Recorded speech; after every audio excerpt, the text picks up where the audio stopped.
Good evening. Good evening. Welcome to the stream.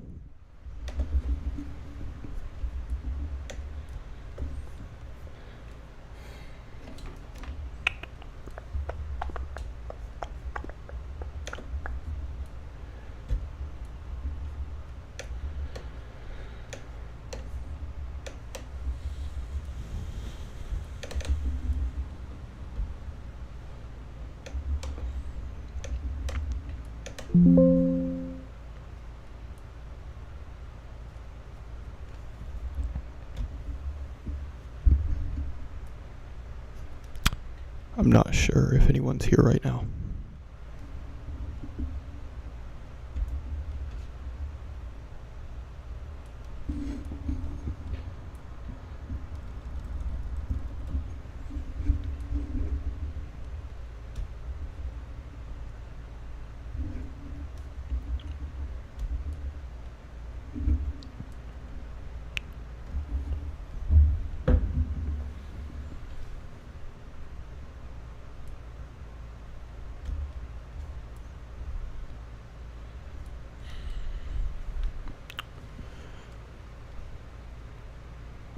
Hopefully you guys can hear this a little bit better. I think I got it to the point where people could probably hear it, but I might need some feedback.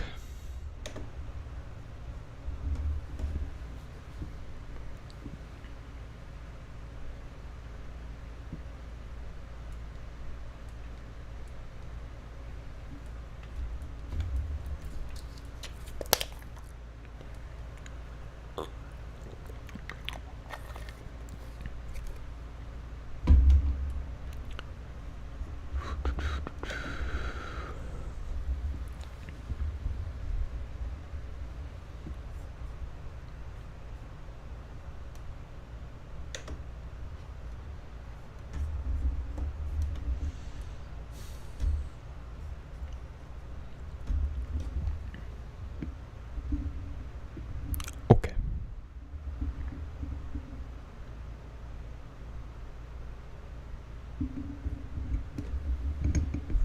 Do I need to be close to it, or is it audible right here?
Just waiting on people to come in.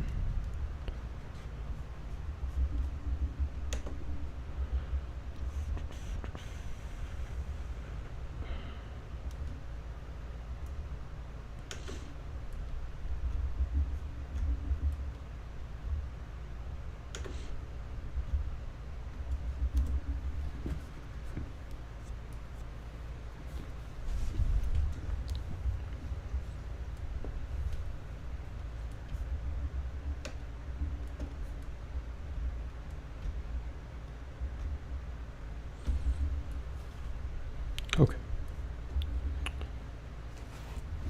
Good evening, everybody, and welcome to the stream. Today we are continuing to read this Call of Cthulhu by H.P. Lovecraft. I don't know how long I'm going to go tonight, but we'll see. I'm going to try to keep it under 2 hours. Kind of went a little bit long last time. It was a bit... I got carried away because I am having trouble with reading because I haven't read in a long time, and not to sound illiterate, but it's just the reality. It's also a very confusing style of writing because it's over 100 years old, but thank you for being patient. So again, for Call of Cthulhu we have the mapled old-fashioned, and it's very good. I forgot to put the cinnamon stick in it last time, but it's in it now, so we'll see how that goes. I'm sure it'll make quite a bit of difference. It's very good. Good stuff. Recipe is in the description if you're interested in making it at home.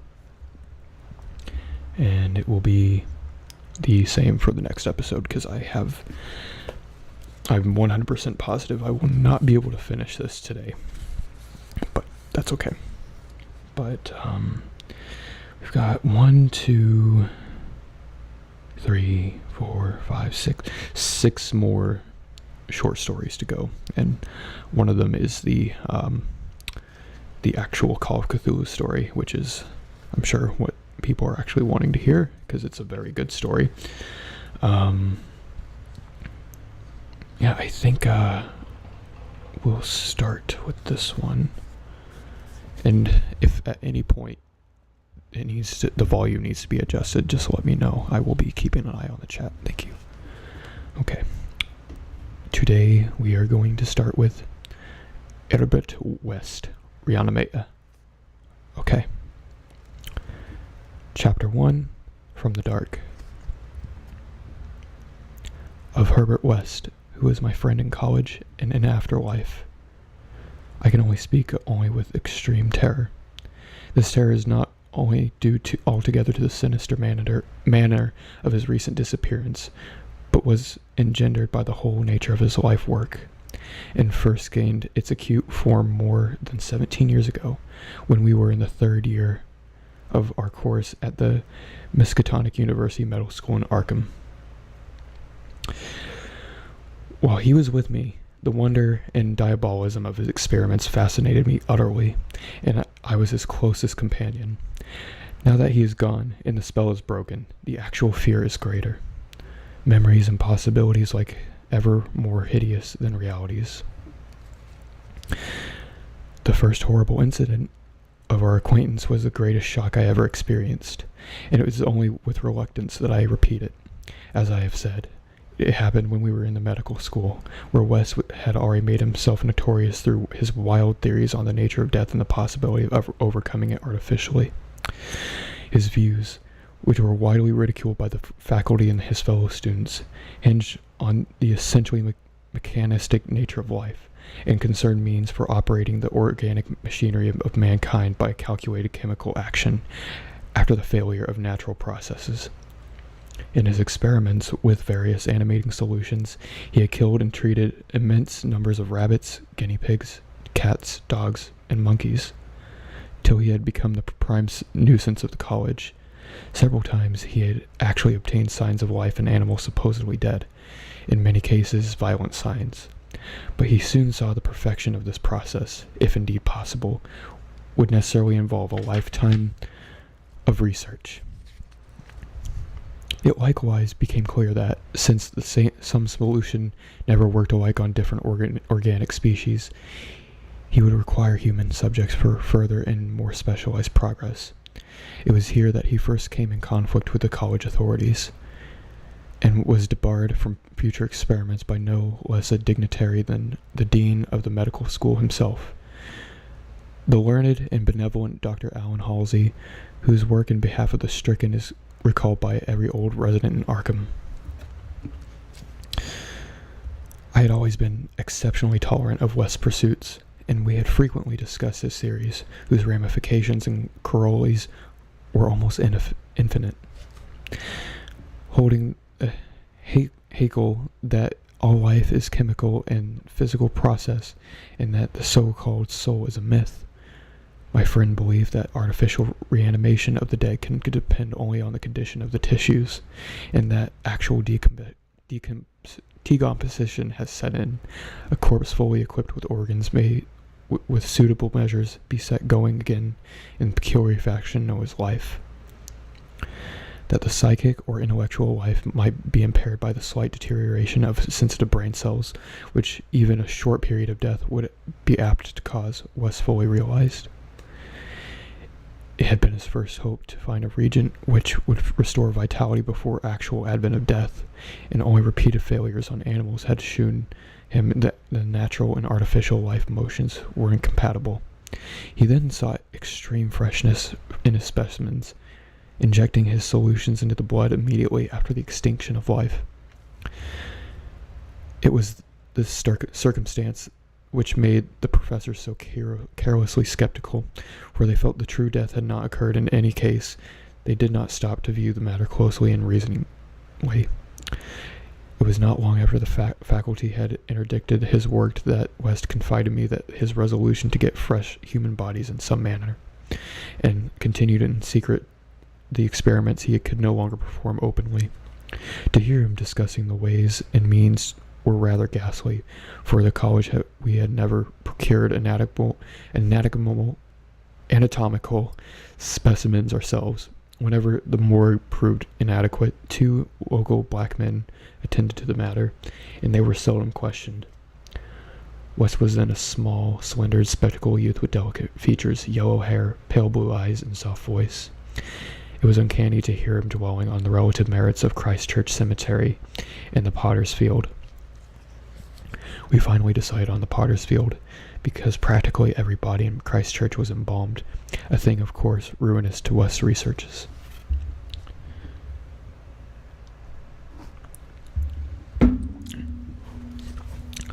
I was by this time his active and enthralled assistant, and helped him make all of his decisions, not only concerning the source of the bodies, but concerning the suitable place for a loathsome work. It was I who thought of the deserted Chapman farmhouse beyond the Meadow Hill, where we fitted up the ground floor, an operating room, and laboratory, each with dark curtains to conceal our midnight doings. The place was far from any road, and in sight of no other house, yet precautions were none of the less necessary, since rumors of strange lights, started by chance nocturnal roamers, would soon bring disaster on our enterprise. It was agreed to call the whole thing a chemical laboratory, if discovery should occur. Gradually, we equipped our sinister haunt of science with materials either purchased in Boston or quietly borrowed from the college, materials carefully made unrecognizable save to expert eyes, and provided spades and picks for many burials we should have to make in the cellar. At the college, we used an incinerator, but the apparatus was too costly for our unauthorized laboratory. Bodies were always a nuisance, even the small guinea pig bodies from the slight clandestine experiments in West's room at the boarding house. We followed the local death notices like ghouls, for our specimens demanded particular qualities. What we wanted were corpses interred soon after death without artificial preservatives, preferably free from malforming disease, and certainly with all organs present. Accident victims were our best hope. Not for many weeks did we hear anything suitable, though we talked to the morgue and hospital authorities, ostensibly in the college's interest, as often as we would without exciting suspicion. We found that the college had first choice in every case, so that it might be necessary to remain in Arkham during the summer, when only the limited summer school classes were held. In the end, though, luck favored us, for one day we heard an almost ideal case in the Potter's Field. A brawny young workman drowned only in the morning before Summer's Pond, and buried down in the town's expense without delay or embalming. That afternoon, we found the new grave, and determined to begin work soon after midnight. It was a repulsive task that we undertook in the black small hours, even though we lacked the time and the special horror of graveyards which later experiences brought to us. We carried spades and dark oil lanterns, for though electric torches were then manufactured, they were not satisfactory as the tungsten contrivances of today. The process of unearthing was slow and sordid. It might have been gruesomely poetical if it had been artists instead of scientists. And we were glad when our spades struck wood.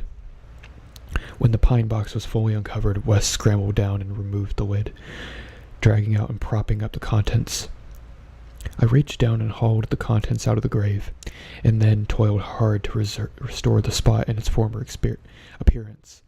The affair made us rather nervous, especially the stiff form and vacant face of our first trophy, but we managed to remove all traces of our visit. When we had patted down the last shovelful of earth, we put down the specimen in canvas sack and set for the old Chapman place beyond Meadow Hill.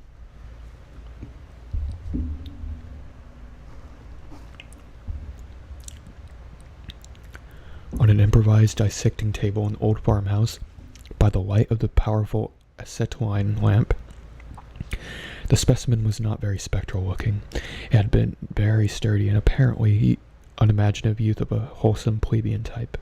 Large frame, great-eyed, brown-haired. A sound animal without psychological subtleties, and probably having vital processes of the simplest and healthiest sort. Now with the eyes closed, it looked more asleep than dead, though the expert test of my friend soon left no doubt on the score. We had at last what Wes had always longed for, a real dead man of the ideal kind, ready for solution as prepared according to the most careful calculations and theories for human use. The tension on our part became very great. We knew that there was scarcely a chance for anything like complete success, and could not avoid hideous fears at possible grotesque results of a partial animation. Especially were we apprehensive concerning the mind and impulses of the creature, since in the space following the death, some of the most delicate and cerebral cells might have well suffered deterioration. I myself still held the more curious notions of the traditional soul of man, and felt some of an awe at the secrets that might be by one returning from the dead. I wondered what sight, with this placid youth, might have seen in inaccessible spheres, and what he could relate to it in a fully restored to life. But my wonder was not overwhelming, since for the most part I shared the materialism of my friend. He was calmer than I, as he forced a large quantity of his fluid into a vein of the body's arm, immediately binding the incision securely. The waiting was gruesome, but Wes never faltered. Every now and then he applied his stethoscope to the specimen and bore the negative results philosophically. After about 3/4 of an hour, without the least sign of life, he disappointingly pronounced the solution inadequate, but determined to make the most of his opportunity and try one change in the formula before disposing of his ghastly prize. We had that afternoon to dug a grave in the cellar, and would have to fill it by dawn. For although we had fixed a lock on the house, we wished to shun every remotest possibility of a ghoulish discovery. Besides, the body would not even be approximately fresh the next sight. So taking the solitary acetylene lamp into the adjacent laboratory, we left our silent guest on the slab in the dark, and bent every energy to mixing of a new solution, the weighing and measuring supervised by West with an almost fanatical care. The awful event was very sudden, and wholly unexpected. I was pouring something in one test tube to another, and West was busy over the alcohol blast lamp, which had to answer for a Bunsen burner in a gasless edifice, when from the pitch-black room had left the burst of the most appalling and demonic succession of cries that either of us had ever heard. Not more unutterable could the chaos of the hellish sound if the pit itself had opened to release the agony of the damned. For in one inconceivable cacophony was centered the supernal terror of unnatural despair in inanimate nature. Human it could not have been. It was not in man to make such sounds, and without a thought of our late employment or its possible discovery, both West and I leapt to the nearest window like stricken animals, overturning tubes, lamps, retorts, and vaulting madly into the starred abyss of the rural night. I think we screamed ourselves as we stumbled frantically toward the town, though as we reached the outskirts, we put on a semblance of restraint, just enough to seem like belated travelers staggering home from a debauch. We did not separate, but managed to get to West's room, where we whispered with the gas up until dawn. By then we had calmed ourselves a little with rational theories and plans for our investigation, so that we might sleep through the day, classes disregarded. But that evening, 2 items in the paper, wholly unrelated, made it again impossible for us to sleep. The old deserted Chapman house had inexplicably burned down in an amorphous heap of ashes that we could understand because of the upset lamp. Also, an attempt had been made to disturb a new grave in the potter's field, as if by futile and spadeless clawings of earth that we could never understand, where we had patted down the mold very carefully. And for 17 years after that, West would look frequently over his shoulder and complain of fancied footsteps behind him. Now he has disappeared.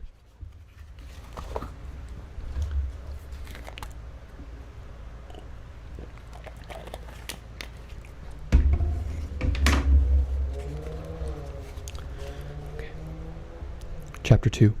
The Plague Demon. I shall never forget the hideous summer, 16 years ago, when like a noxious affright from the halls of Eblis typhoid stalked leeringly through Arkham. It is by that satanic scourge that most recall the year, for truly terror brooded with bat wings over the piles of coffins and tombs in Christchurch Cemetery. Yet for me there is a greater horror in that time, a horror known to me alone now that Herbert West has disappeared. West and I were doing postgraduate work in summer classes at the medical school of Miskatonic University, and my friend had attained a wide notoriety because of his experiments leading toward the revivification of the dead. After the scientific slaughter of uncounted small animals, the freakish work had ostensibly stopped in order of our skeptical dean by Dr. Allen Halsey, though West had continued to perform certain secret tests in his dingy boarding house room, and had, on one terrible and unforgettable occasion, taken a human body from its grave in the potter's field to a deserted farmhouse beyond the Meadow Hill. I was with him on that odious occasion, and saw him inject the still veins of the elixir, which he thought would to some extent restore life's chemical and physical processes.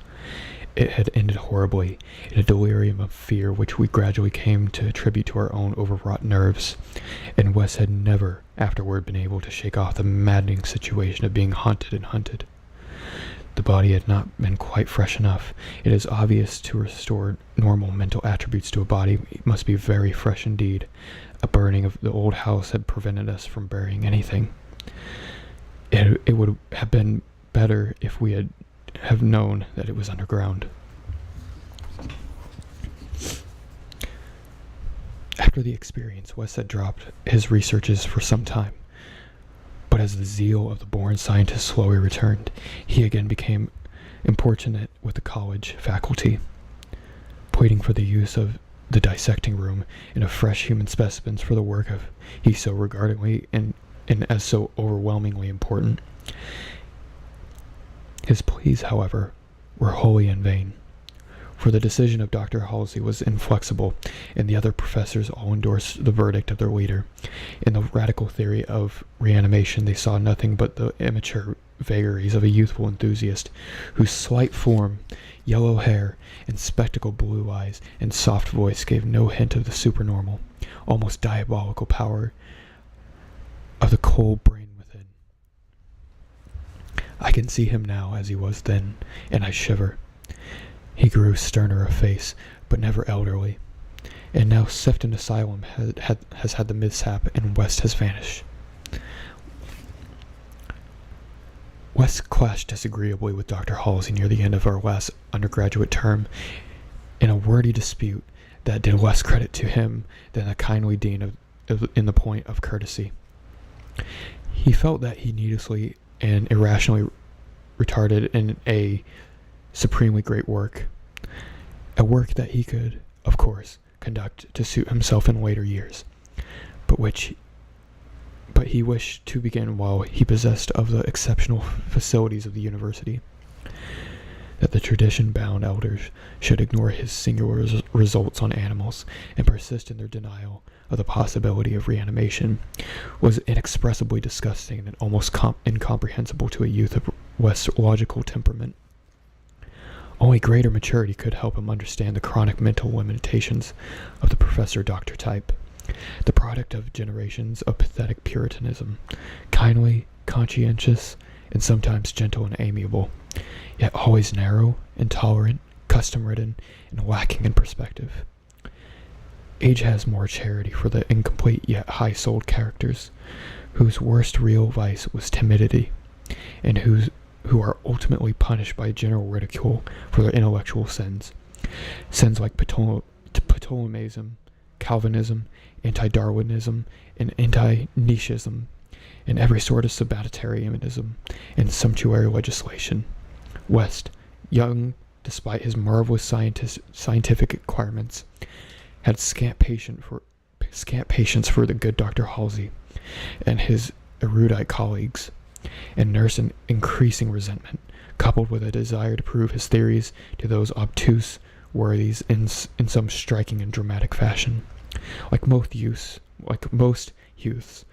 he indulged in elaborate daydreams of revenge, triumph, and final magnanimous forgiveness. And then had come the scourge, grinning and lethal from the nightmare caverns of Tartarus.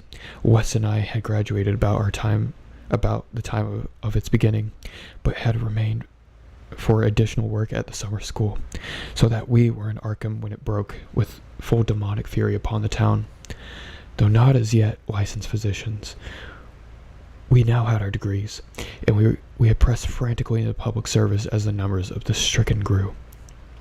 The situation was almost past management, and deaths ensued too frequently for the local undertakers fully to handle. Burials without embalming were made in rapid succession. Even the Christchurch cemetery receiving tomb was crammed with coffins of the unembalmed dead. The circumstance was not without effect on West, who thought often of the irony of the situation. So many fresh specimens, yet none for the persecuted researches. We were frightfully overworked, and the terrific mental and nervous strain made my friend brood morbidly.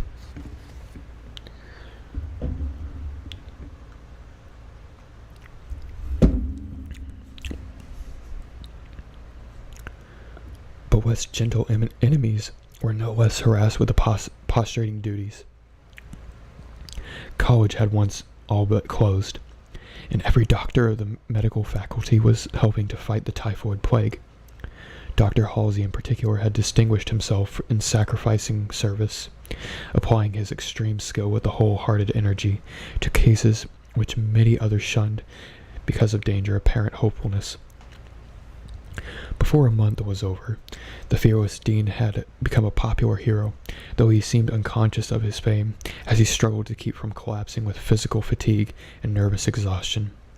West could not withhold admiration for the fortitude of his foe, but because of this was even more determined to prove him the truth of his amazing doctrines. Taking advantage of the disorganization of both college work and municipal health regulations, he managed to get a recently deceased body smuggled into the university dissecting room one night, and in my presence injected a new modification of his solution. The thing actually opened its eyes, but only stared at the ceiling with a look of soul-petrifying horror before collapsing into an inertness from which nothing could rouse it. West said it was not fresh enough. The hot summer air does not favor corpses. That time, we were almost caught before we incinerated the thing, and West doubted the advisability of repeating his daring misuse of the college laboratory. I don't know why I keep pronouncing it differently every time that word comes up. I'm sorry. The peak of the epidemic was reached in August. Wes and I were almost dead, and Dr. Halsey did die on the 14th. The students all attended the hasty funeral on the 15th and brought an impressive wreath, though the latter was quite overshadowed by the tributes sent by the wealthy Arkham citizens and by the municipality itself. It was almost a public affair, for the dean had surely been a public benefactor. After the entombment, we were all somewhat depressed and spent the afternoon at the bar of the commercial house, where West, though shaken by the death of his chief opponent, chilled the rest of us with references to his notorious theories. Most of the students went home, or to various duties, as the evening advanced, but West persuaded me to aid him in making a night of it. West's landlady saw us arrive at his room about 2 a.m, with a third man between us, and told her husband that we all evidently dined and wined rather well. Apparently, the assiduous matron was right, for about 3 a.m. the whole house was aroused by cries coming from West's room, where when they broke down the door, they found 2 of us unconscious by the blood-stained carpet, beaten, scratched, and mauled, and with the broken remnants of West's bottles and instruments around us. Only an open window told us what had become of our assailant, and many wondered how he himself had fared after the terrific leap from the secondary story to the one which he must made. There were some strange garments in the room, but West, upon regaining consciousness, said that they did not belong to the stranger, but were the specimens collected from bacteriological analysis in the course of investigations on the transmission of germ diseases. He ordered them burned as soon as possible in the capacious fireplace. To the police, we both declared ignorance of our late companion's identity. He was, West nervously said, a congenial stranger we had met at some downtown bar of an uncertain location. We had all been rather jovial, and West and I did not wish to have our pugnacious companion hunted down.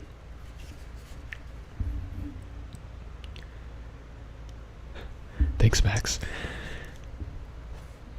That same night, at the beginning of this second Arkham horror, the horror that, to me, eclipsed the plague itself, Christchurch Cemetery was the scene of a terrible killing, a watchman having been clawed to death in a manner not only too hideous for description, but raising a doubt as to the human agency of the deed.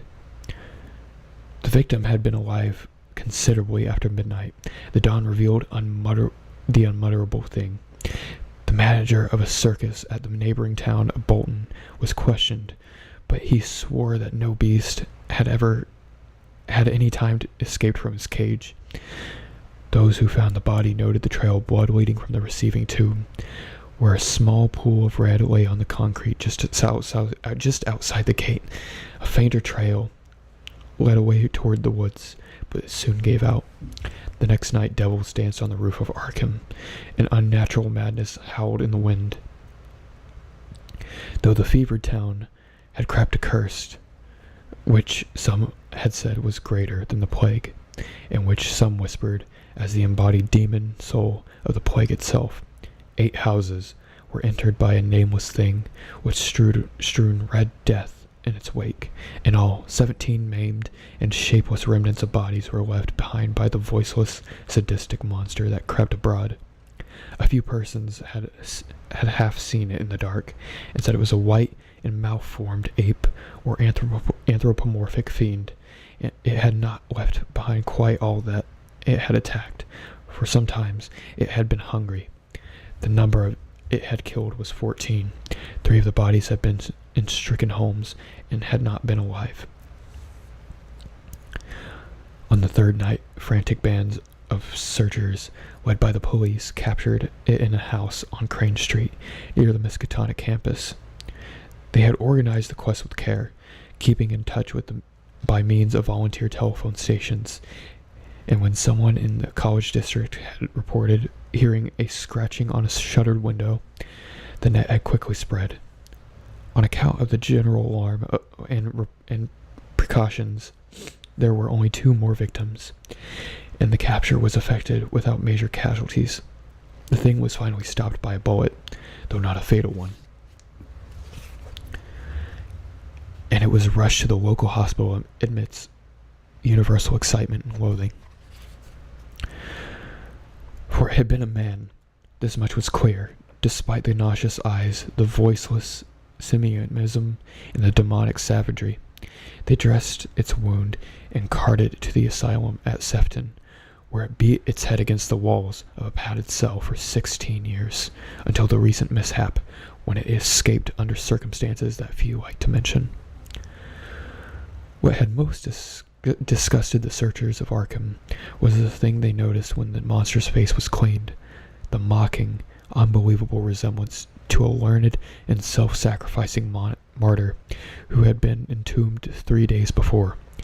The late Dr. Alan Halsey, public benefactor and dean of the medical school of Miskatonic University. To the vanished Herbert West, to me, and the disgust and the horror were supreme. I shudder tonight as I think of it. Shudder even more than I did the morning when West muttered through his bandages.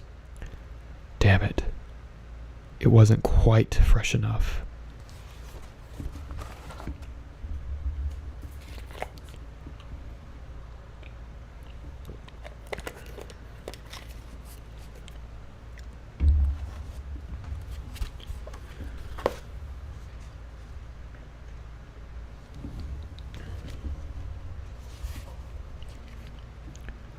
Chapter 3. 6 shots by midnight.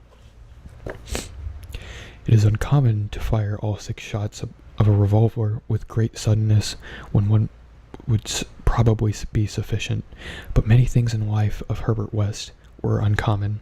It is, for instance, not often that a young physician leaving college is obliged to conceal the principles which guide his selection of home and office.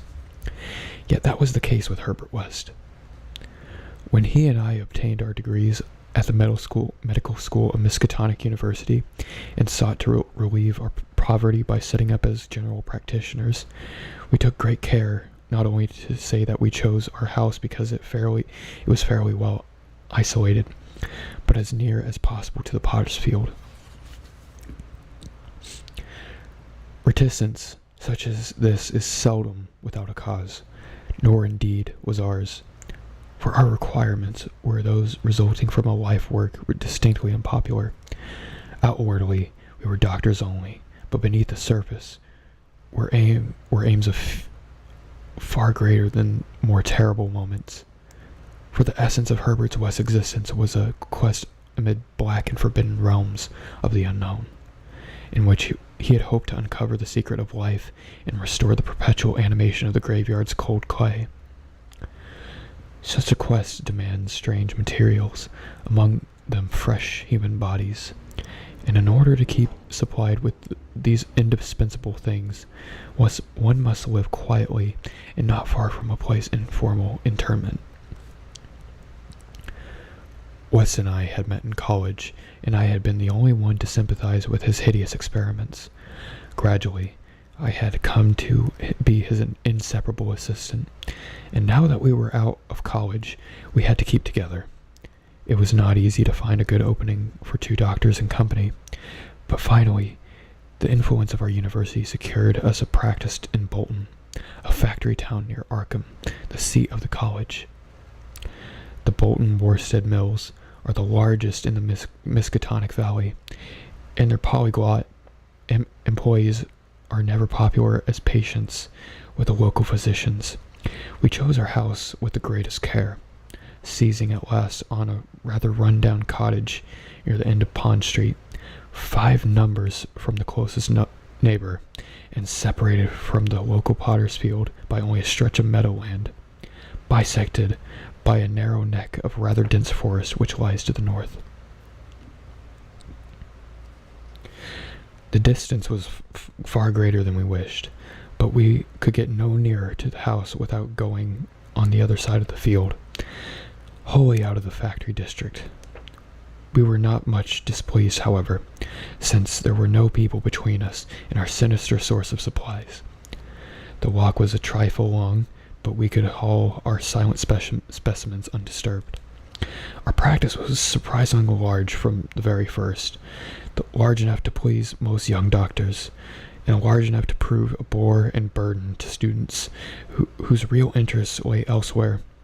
The mill hands were of somewhat turbulent inclinations, and besides their many natural needs, their frequent clashes and stabbing affrays gave us plenty to do. But what actually absorbed our minds was the secret laboratory we fitted up in the cellar. The laboratory with a long table under the electric lights, where, in the small hours of the morning, we often injected Wes various solutions into the veins of things that we dragged from the potter's field.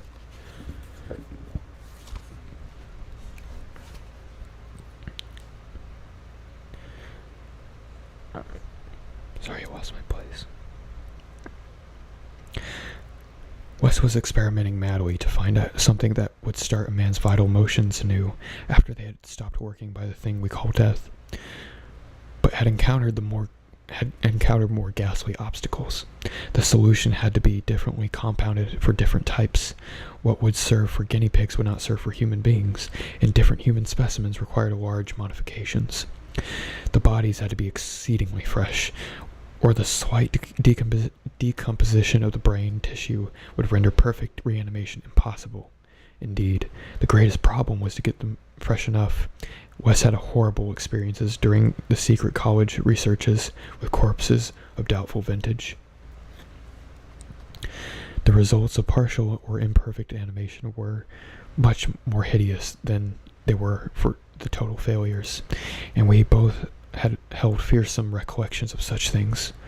Ever since our first demonic session in the deserted farmhouse of Meadow Hill in Arkham, we had felt a brooding menace, and West, though calm, blonde, blue-eyed, scientific automaton in most respects, often confessed to a shuddering sensation of stealthy pursuit. He had felt that he was followed, a psychological delusion of shaken nerves, enhanced by the undeniably disturbing fact that at least one of our reanimated specimens were still alive.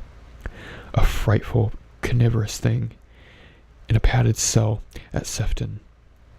Then there was another, our first, whose exact fate we had never learned. We had a fair luck with our specimens in Bolton, much better than Arkham. We had not noticed a week before we got an accident victim on the very night of the burial, and made it open its eyes with an amazingly rational expression. Before the solution failed, it had lost an arm. If it had been a perfect body, we might have succeeded better. Between then and the next January, we secured 3 more, one a total failure, one case marked muscular motion, and one rather shivery thing. It rose of itself, uttered a sound. Then came a period of luck was poor. Internments fell off, and those that did occur were of specimens either too diseased or too maimed to use. We kept track of all the deaths and all their circumstances with systematic care. One March night, however, unexpectedly obtained a specimen which did not come from the potter's field. In Bolton, the prevailing spirit of Puritanism had outlawed the sort of boxing, with the usual result. Surreptitious and ill-conceived bouts among the mill workers were common, and occasionally professional talent in low grade was imported. This late winter night there had been such a match, evidently with disastrous results, since 2 timorous Poles had come to us and incoherently whispered entreaties to intend a very secret and desperate case. We followed them to an abandoned barn, where the remnants of a crowd of frightened foreigners were watching a silent black form on the floor. The match had been between Kid O'Brien, a lubberly and now quaking youth with a most un-Hibernian hook-nosed, and Buck Robinson, the Harlem Smoke. He had been knocked out, and a moment's examination showed us that he would permanently remain so. He was a loathsome person with long arms, which I could not help calling almost legs, and the face that conjured up just imaginable thoughts. The body must have worked even worse in life, but the world holds many ugly things. Fear was upon life the whole pitiful crowd, for they did not know what the law would exact them of the fare that were not hushed up, and they were grateful when West, in spite of my involuntary shudders, offered to get rid of the thing quietly, for a purpose I knew too well. There was a bright moonlight over the snowless landscape, but we dressed the thing and carried it home between us through the deserted streets and meadows, as we had carried the similar thing one horrible night in Arkham. We approached the house from a field in the rear. We took the specimen in the back door and down the cellar stairs, and prepared it for the usual experiment. Our fear of the police was absurdly great, though we had timed our trip to avoid the solitary patrolmen of that section. The result was rarely anticlimactic.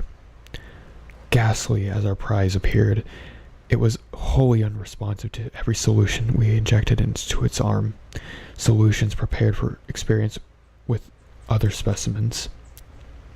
So as the hour grew dangerously near to dawn, we did so we had done to the others, dragging the thing across the meadows to the neck of the woods near the potter's field, and buried it where the best sort of grave in the frozen ground would furnish. The grave was not very deep, but fully as good as the one of the previous specimen. The thing which had risen of itself and uttered a sound. In the light of our dark lanterns, we carefully covered it with the leaves and dead vines, fairly certain that the police would never find it in a forest so dim and dense. The next day, I was increasingly apprehensive about the police, for a patient brought rumors of a suspected fight and death. West still had another source of worry, for he had been called in the afternoon to a case which ended very threateningly. An Italian woman had become hysterical over her missing child, a lad of 5, who had strayed off early in the morning and failed to appear for dinner, and had developed symptoms highly alarming in a view of an always weak heart. It was very foolish hysteria, for the boy had always run away before, but Italian peasants are exceedingly superstitious, and this woman seemed as much harassed by omens as by facts. About 7 o'clock in the evening, she had died, and her frantic husband had made a frightful scene in his efforts to kill West, whom he wildly blamed for not saving her life. Friends had held him when he drew a stiletto, but West departed amidst the inhuman shrieks, curses, and oaths of vengeance.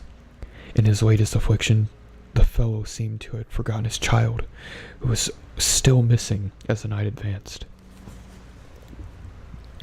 There was some talk of searching the woods, but most of the family's friends were busy with the dead woman and the screaming man. Altogether, the nervous strain upon West must have been tremendous. Thoughts of the police and of the mad Italian had both weighed heavily. We retired about 11, but I did not sleep well. Bolton had a surprisingly good police force for such a small town, and I could not help fearing the mess which would ensue if the affair of the night before were ever tracked down. It might mean the end of our local work, and perhaps prison for both West and me. I did not like the rumors of a fight which were floating about.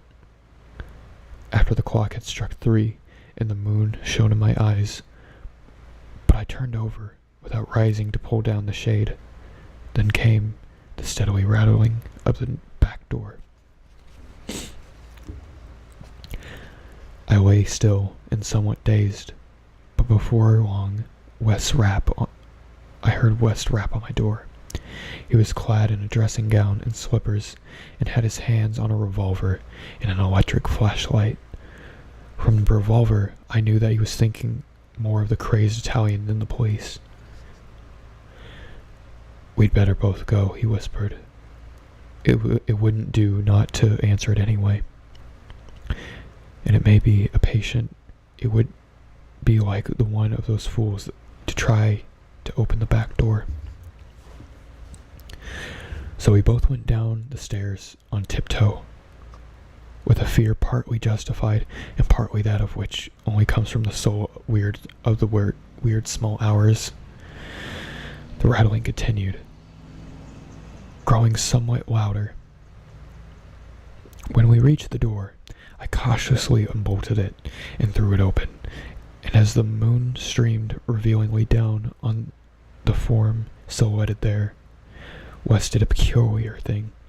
Despite the obvious danger of attracting notice and bringing down on our heads the dreaded police investigation, a thing which, after all, was mercifully averted by the relative isolation of our cottage, my friend suddenly, excitedly, and unnecessarily emptied all 6 chambers of his revolver into the nocturnal visitor, for that visitor was neither Italian nor policeman.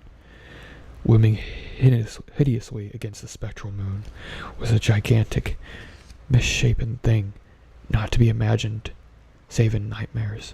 A glassy-eyed, ink-black apparition nearly on all fours, covered in bits of mold, leaves, and vines, foul with caked blood, and having between its glistening teeth a snow-white, terrible, and cylindrical object terminating in its tiny hand.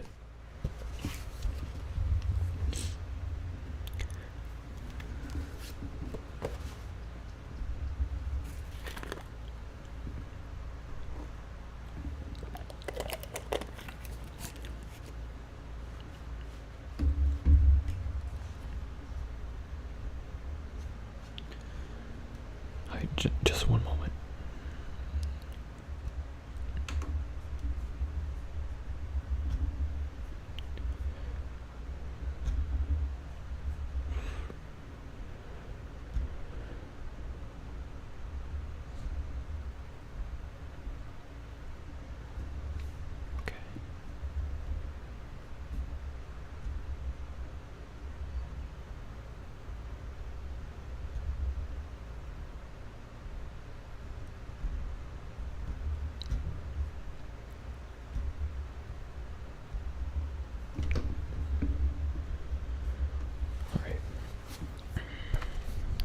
Chapter 4.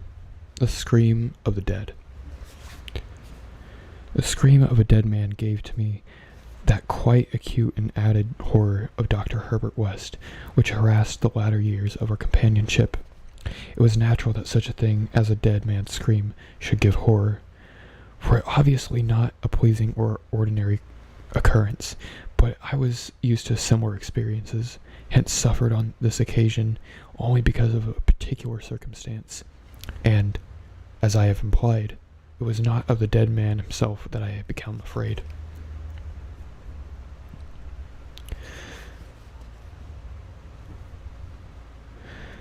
Herbert West, whose associate and assistant I was, possessed scientific interests far beyond the usual routine of a village physician.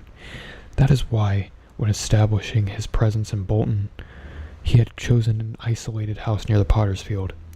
Briefly and brutally stated, West's sole absorbing interest was a secret study of the phenomena of life and its cessation, leading toward the reanimation of dead through injections of an excitant solution.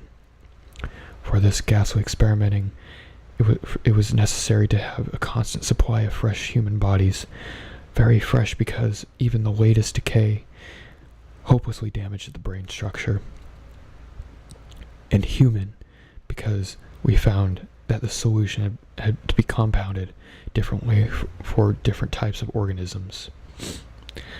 Scores of rabbits and guinea pigs had been killed and treated, but their trail was a blind one. Wes had never felt fully succeeded because he had never been able to secure a corpse sufficiently fresh. What he wanted were bodies from which vitality had only just departed, bodies with every cell intact and capable of receiving again the impulse toward that mode of motion called life. There was hope that this second and artificial life might be made perpetual by repetitions of the injection, but we had learned that an ordinary natural life would not respond to the action. To establish the artificial motion, natural life must be extinct. The specimens must be very fresh, but genuinely dead. The awesome quest had begun when Wes and I were students at Miskatonic University Medical School in Arkham, vividly conscious for the first time of the thoroughly mechanical nature of life. That was 7 years before, but West looked scarcely a day older now. He was small, blond, clean-shaven, soft voice, and spectacled, with only an occasional flash of blue, cold eye to tell his hardening and growing fanaticism of his character under the pressure of terrible investigations. Our experiences had often been hideous in the extreme, the results of defective reanimation, when lumps of graveyard clay had been galvanized into morbid, unnatural, and brainless motion by various modifications of the vital solution. One thing had uttered a nerve-shattering scream, another had been risen violently, beating us both to unconsciousness and run amok in a shockingly way, before it could be placed behind asylum bars. And then there was another monstrosity, which had clawed its way out of a shallow grave and done a deed. Wes had to shoot that object. We could not get the bodies fresh enough to shoot any trace of reason when reanimated, so had to perforce create nameless horrors. It was disturbing to think that one, perhaps two, of our monsters had still lived. That thought had haunted us shadowingly, till finally Wes disappeared under frightful circumstances. But as the time of the scream in the cellar laboratory of the isolated Bolton cottage, our fears were subordinate to our anxiety for extremely fresh specimens. West was more avid than I, so that it almost seemed to me that he looked half covetously at very healthy living physique. It was in July 1910 that the bad luck regarding specimens had begun to turn. I had been on a long visit to my parents in Illinois, and upon my return found Wes in a state of singular elation. He had told me excitingly, in all likelihood, solved the problem of freshness, and thought in an approach from an entirely new angle, that of artificial preservation.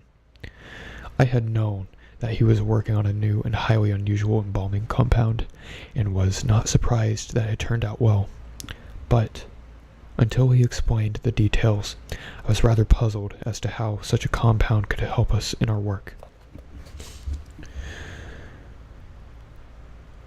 Since the unobjectionable staleness of the specimens was largely due to a delay occurring before we secured them, this, I now saw, West had clearly recognized, creating his embalming compound for future rather than immediate use, and trusting to fate to supply again some very recent and unburied corpse, as it had years before when we obtained the first man killed in the Bolton prize fight.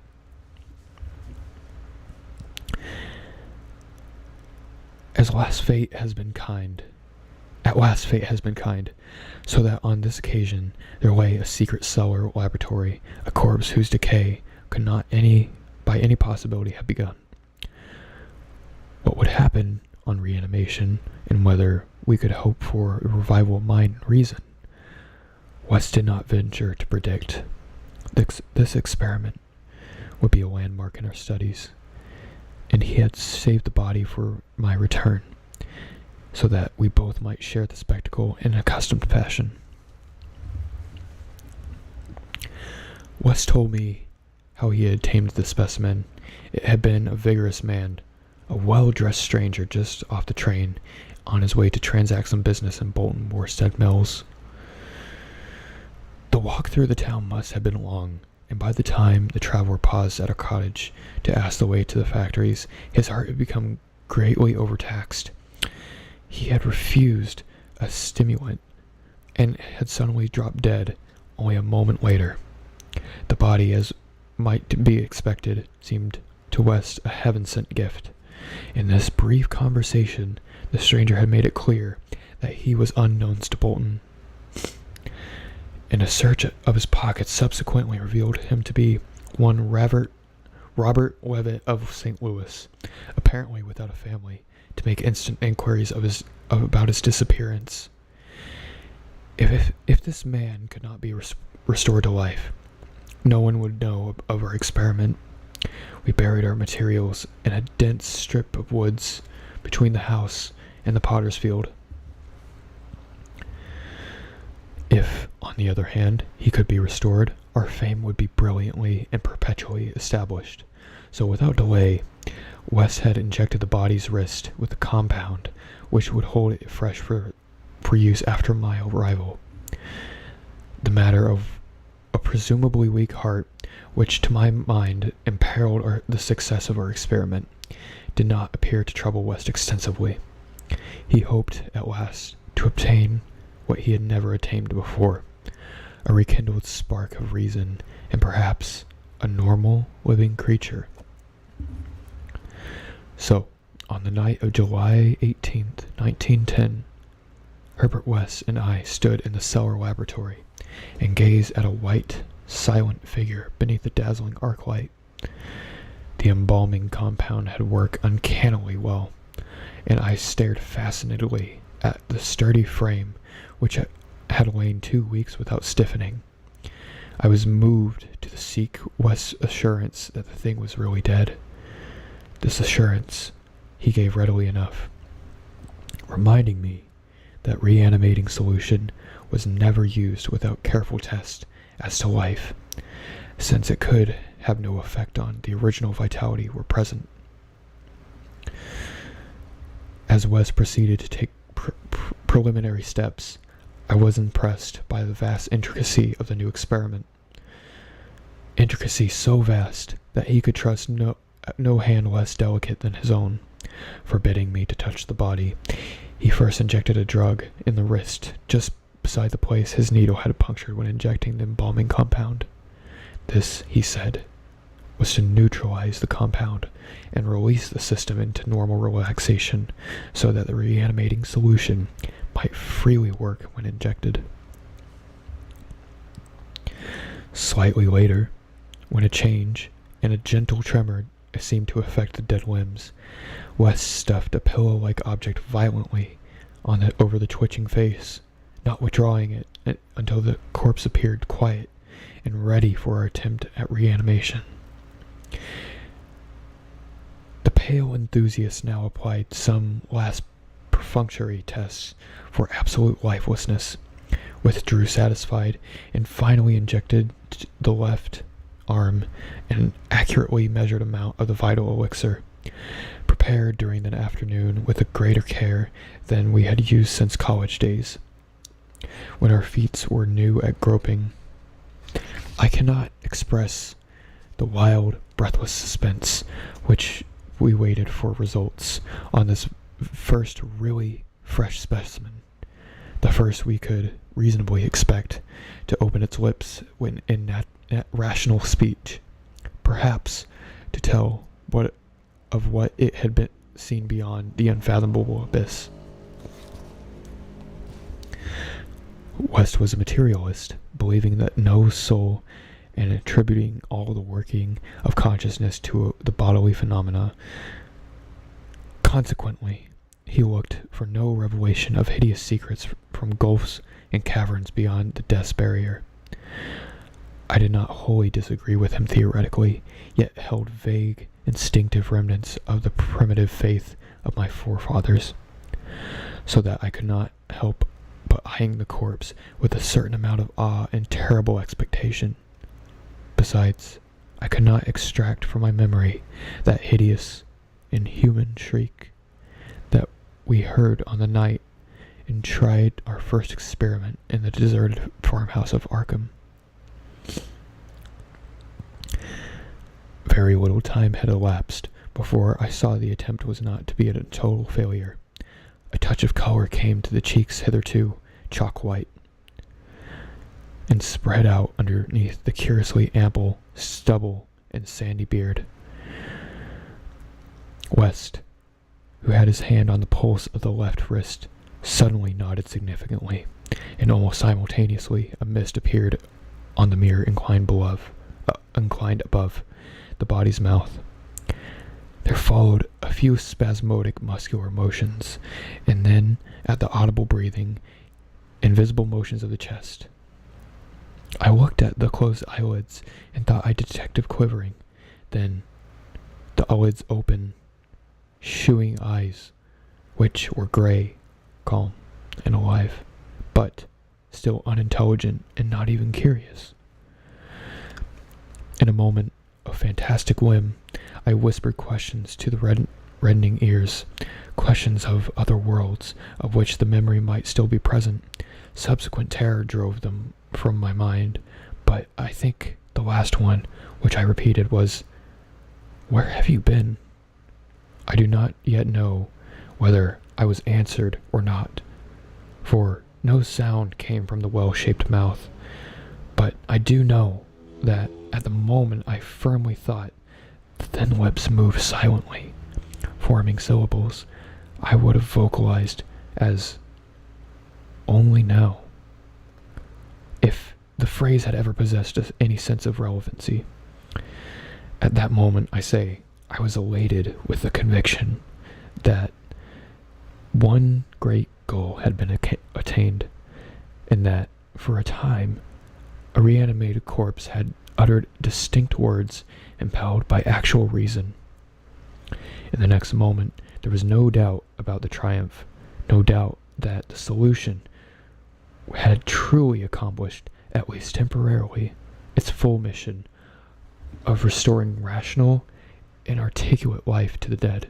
But in that triumph, there came to be the greatest of all horrors, not horror of the thing that spoke, but of the deed that I had witnessed in the man with whom my professional fortunes were joined. For that very fresh body, at last writhing into full and terrifying consciousness, with eyes dilated at the memory of its last scene on earth, threw out its frantic hands in a life and death struggle with the air, and suddenly collapsing into a second and final dissolution from which there could be no return, screamed out the cry that would ring eternally in my aching brain. "Help! Keep off, you cursed little tow-headed fiend. Keep that damn needle away from me."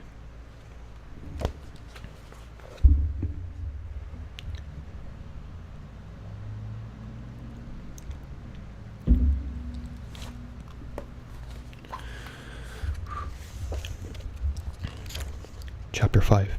The Horror from the Shadows. Many men had related hideous things not mentioned in print which happened to be on the battlefields of the Great War. Some of these things have made me faint, others have convulsed me with devastating nausea, while others had made me tremble and look behind me in the dark. Yet, despite of the worst of them, I believe I can relate the most hideous thing of all, the shocking, the unnatural, and the unbelievable horror from the shadows. In 1915, I was a physician with the rank of first lieutenant in the Canadian regiment in Flanders, one of the many Americans to precede the government itself into a gigantic struggle. I had not entered the army on my own initiative, but rather as a natural result of the enlistment of a man whose indispensable assistant I was. The celebrated Boston surgical specialist, Dr. Herbert West. Dr. West had been avid for a chance to serve as a surgeon in the Great War, and when the chance finally came, he carried with him almost against my will. There were reasons as why I had been glad that the war separated us. Reasons why I found the practice of medicine, the companionship of West, more and more irritating. But when he had finally gone to Ottawa and through the colleagues' influence secured a medical commission as a major, I could not resist the imperious persuasion of one determined that I should accompany him with my usual capacity. When I say Dr. West was avid to serve in battle, I do not mean to imply that he was either naturally warlike or anxious for the safety of civilization. Always an ice-cold intellectual machine, slight, blonde, blue-eyed, and spectacled, I think he secretly sneered at my occasional martial enthusiasms and censures of supine neutrality. There was, however, something he wanted in embattled Flanders, and in order to secure, if he had to assume a military exterior, what he wanted was not a thing which many people want, but something connected with the peculiar branch of medical science which he had chosen quite clandestinely to follow, and in which he had achieved something in occasionally hideous truths. In fact, nothing more or less was abundantly the supply of fresh-killed men in every stage of dismemberment. Herbert West needed fresh bodies because his life work was the reanimation of dead. This work was not shown to the fashionable clientele who was so swiftly built up his fame after his arrival in Boston, but was only too well known to me, who has been his closest friend and sole assistant since the old days in Miskatonic University Medical School. It was in these college days that he had begun his terrible experiments, first of all on small animals, then on human beings, shockingly obtained. There was a solution which he injected into the veins of dead things, and if they were fresh enough, they responded in strange ways. He had much trouble in discovering the proper formula, for each type of organism was bound to need a stimulus especially adapted to it. Terror stalked him when he reflected on his partial failures. Nameless things resulting from imperfect solutions or from bodies insufficiently fresh.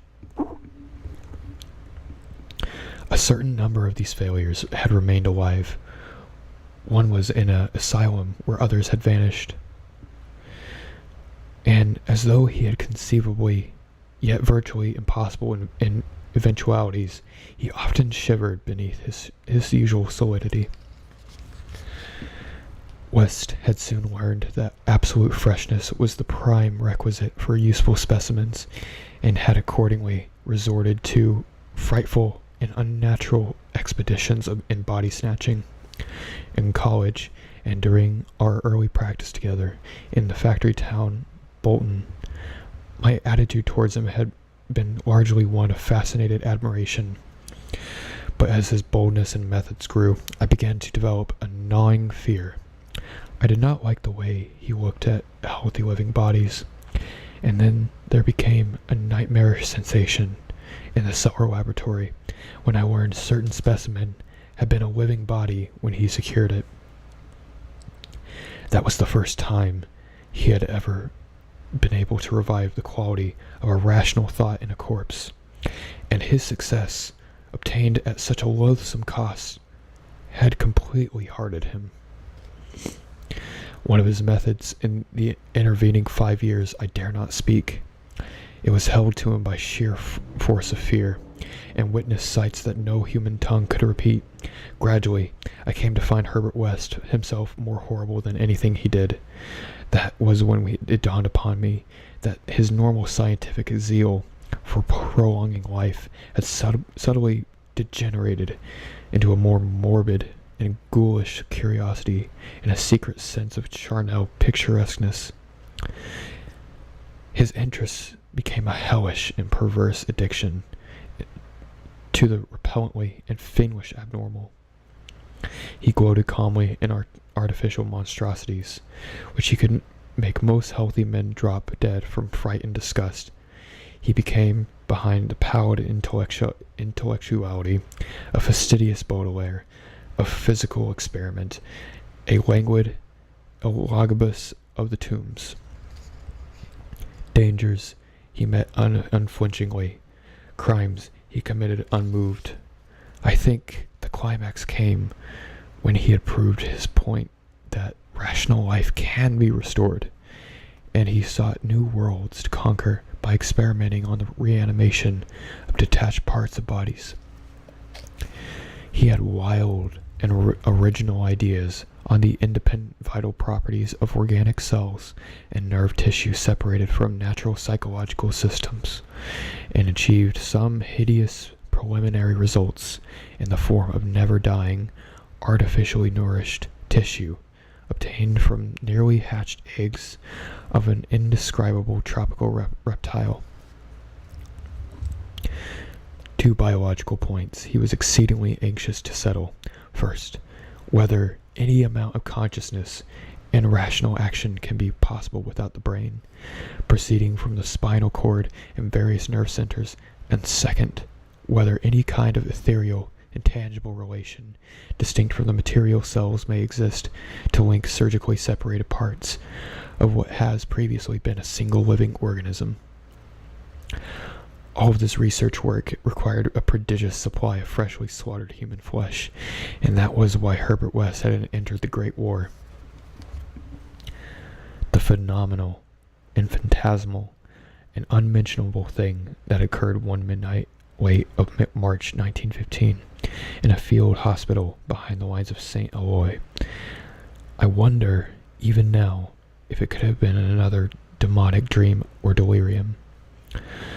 West had a private laboratory in an east room in the barn-like temporary edifice, assigned to him on the plea that he was devising new radical methods for the treatment of hitherto hopeless cases of maiming. There he worked like a butcher in the midst of glory wares. I could never get used to the levity of which he handled and classified certain things. At times, he actually did perform marvels of surgery for the soldiers, but his chief delights were of a less public and philanthropic kind, requiring many explanations of sounds which seemed peculiar even amidst the babble of the damned. Among these sounds were frequent revolver shots, surely not uncommon on a battlefield, but distinctly common in a hospital. Dr. West's reanimated specimens were not meant for a long existence or a large audience. Beside human tissue, West employed much of the reptile embryo tissue, which he had cultivated with such singular results. It was better than human material for maintaining life in organless fragments, and that was now how my friend's chief activity in a dark corner of the laboratory over a queer incubating burner. He kept a large, covered vat full of reptilian cell matter, which multiplied and grew puffily and hideously. On the night of which I speak, we had a splendid new specimen, a man once physically powerful and of such high mentality that a sensitive nervous system was assured. It was rather ironic, for he was an officer who had helped West to his commission, and who was now to have been our associate moreover. He had been, in the past, secretly studied in the theory of reanimation, to some extent under West. Major Sir Eric Moreland, Clapham Lee DSO. He was the greatest surgeon in our division, and he had been hastily assigned to the St. Eloi sector when news of a heavy fighting reached headquarters. He had come in an aeroplane piloted by intrepid Lieutenant Ronald Hill, only to be shot down when directly over his destination. The fall had been spectacular and awful. Hill was unrecognizable afterward, but the wreck yielded up the great surgeon in nearly decapitated but otherwise intact condition.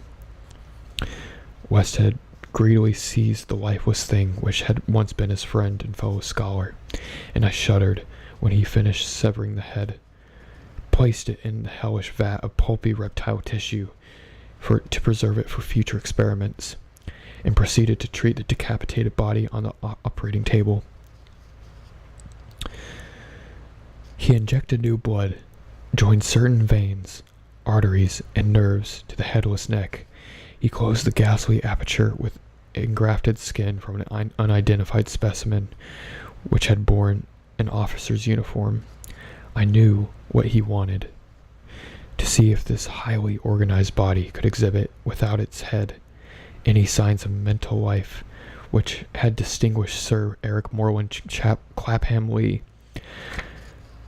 Once a student of reanimation, this silent trunk has now gruesomely called upon to exemplify it.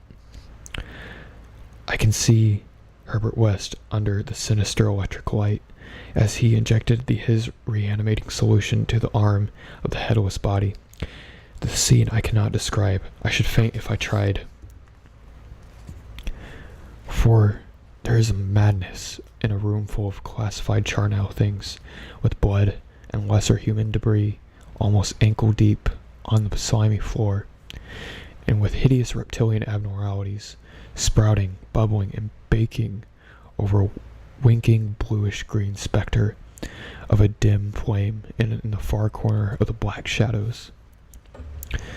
The specimen, as West repeatedly observed, had a splendid nervous system. Much was expected of it, and as a few twitching motions began to appear, I could see the feverish interest on West's face. He was ready, I think, to see the proof of his increasingly strong opinion that consciousness, reason, and personality can exist independently from the brain. The man has had no central connective spirit, but is merely a machine of nervous matter, each section more or less complete in itself. In one triumphant demonstration, West was about to relegate the mystery of life to the category of myth.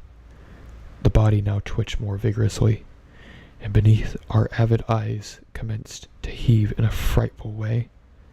The arms stirred disquietingly, the legs drew up, and various muscles contracted in a repulsive kind of writhing, when the headless thing threw out its arm in a gesture which was unmistakably one of desperation, an intelligent desperation, apparently sufficient enough to prove the theory of Herbert West. Certainly, the nerves were recalling the man's last act in life, the struggle to get free of the falling aeroplane. What followed, I should never positively know. It may have been wholly a hallucination from the shock caused at that instant by a sudden and complete destruction of the building in a cataclysm of German shell fire. Who can gainsay it, since West and I were the only proved survivors? West liked to think that before his recent disappearance, but there were times when he could not, for it was clear that we both had the same hallucination. The hideous occurrence itself was very simple, notable only for what he implied. The body on the table had risen with a blind and terrible groping, and we had heard a sound. I should not call that sound a voice, for it was too awful, and yet the timbre was not the most awful thing about it. Neither was its message. It had merely screamed, "Jump, Ronald. For God's sake, jump." The awful thing was its source, for it had come from the large covered vat in that ghoulish corner of crawling black shadows.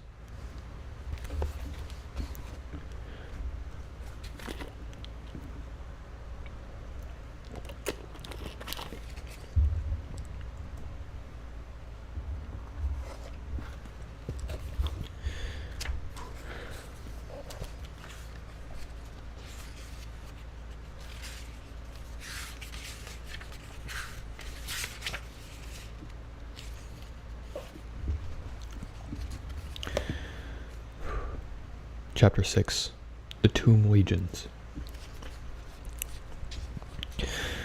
When Dr. Herbert West disappeared a year ago, the Boston police questioned me closely. They suspected I was holding something back, and perhaps suspected graver things, but I could not tell them the truth, because they would not have believed it. They knew, indeed, that West had been connected with activities beyond the credence of ordinary men, for his hideous experiments in the reanimation of dead bodies had long been too extensive to admit of perfect secrecy.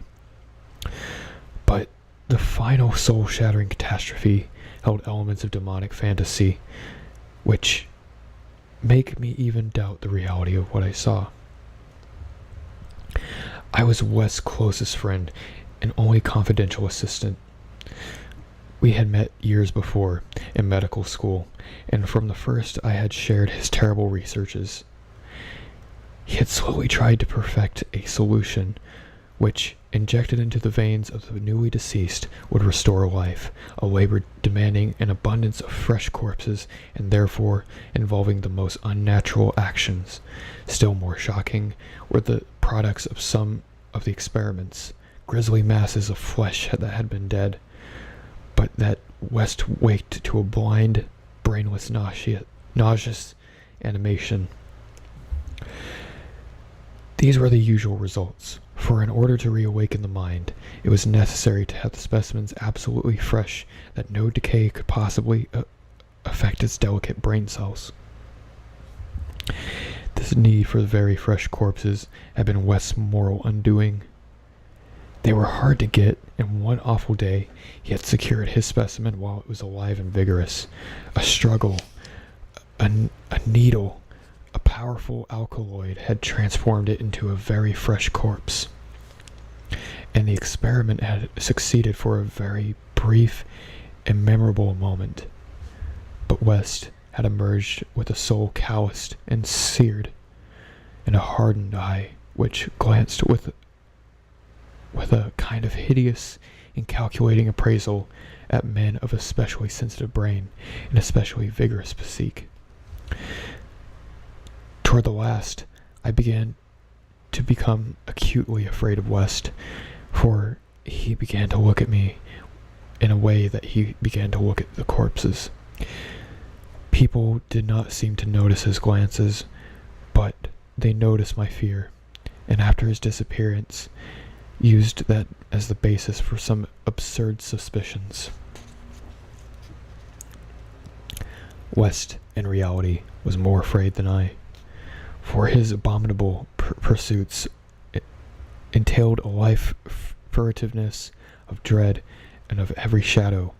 Partly it was the police he had feared, but sometimes his nervousness was deeper and more nebulous, touching on the certain indescribable things into which he had injected morbid life, and from which he had not seen that life depart. He usually finished his experiments with a revolver, but few times he had not been so quick enough. There was that first specimen, on whose rifled grave marks of clawing were later seen. There was also that Arkham professor's body, which had done cannibal things before it had been captured and thrust unidentified into a madhouse cell at Sefton, where it beat the walls for 16 years.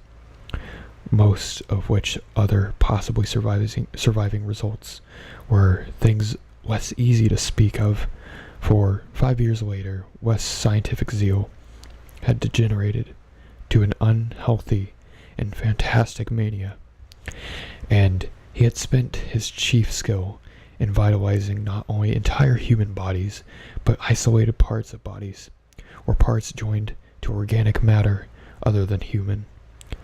It had become fiendishly disgusting by the time he disappeared. Many of the experiments could not even be hinted at in print. The Great War, through which both of us had served as surgeons, had intensified this side of the West.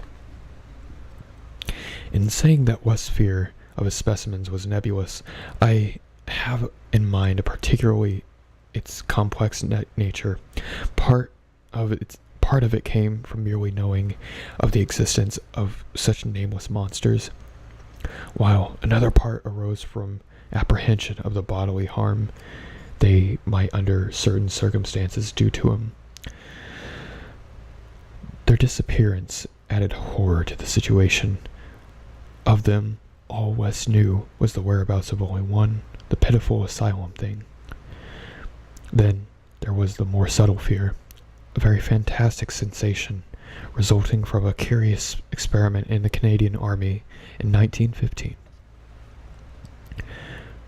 West, in the midst of a severe battle, had reanimated Sir Eric Moreland Clapham Lee, DSO, a fellow physician who knew about his experiments and could have duplicated them. The head had been removed so that the possibilities of quasi-intelligent life in the trunk might be investigated.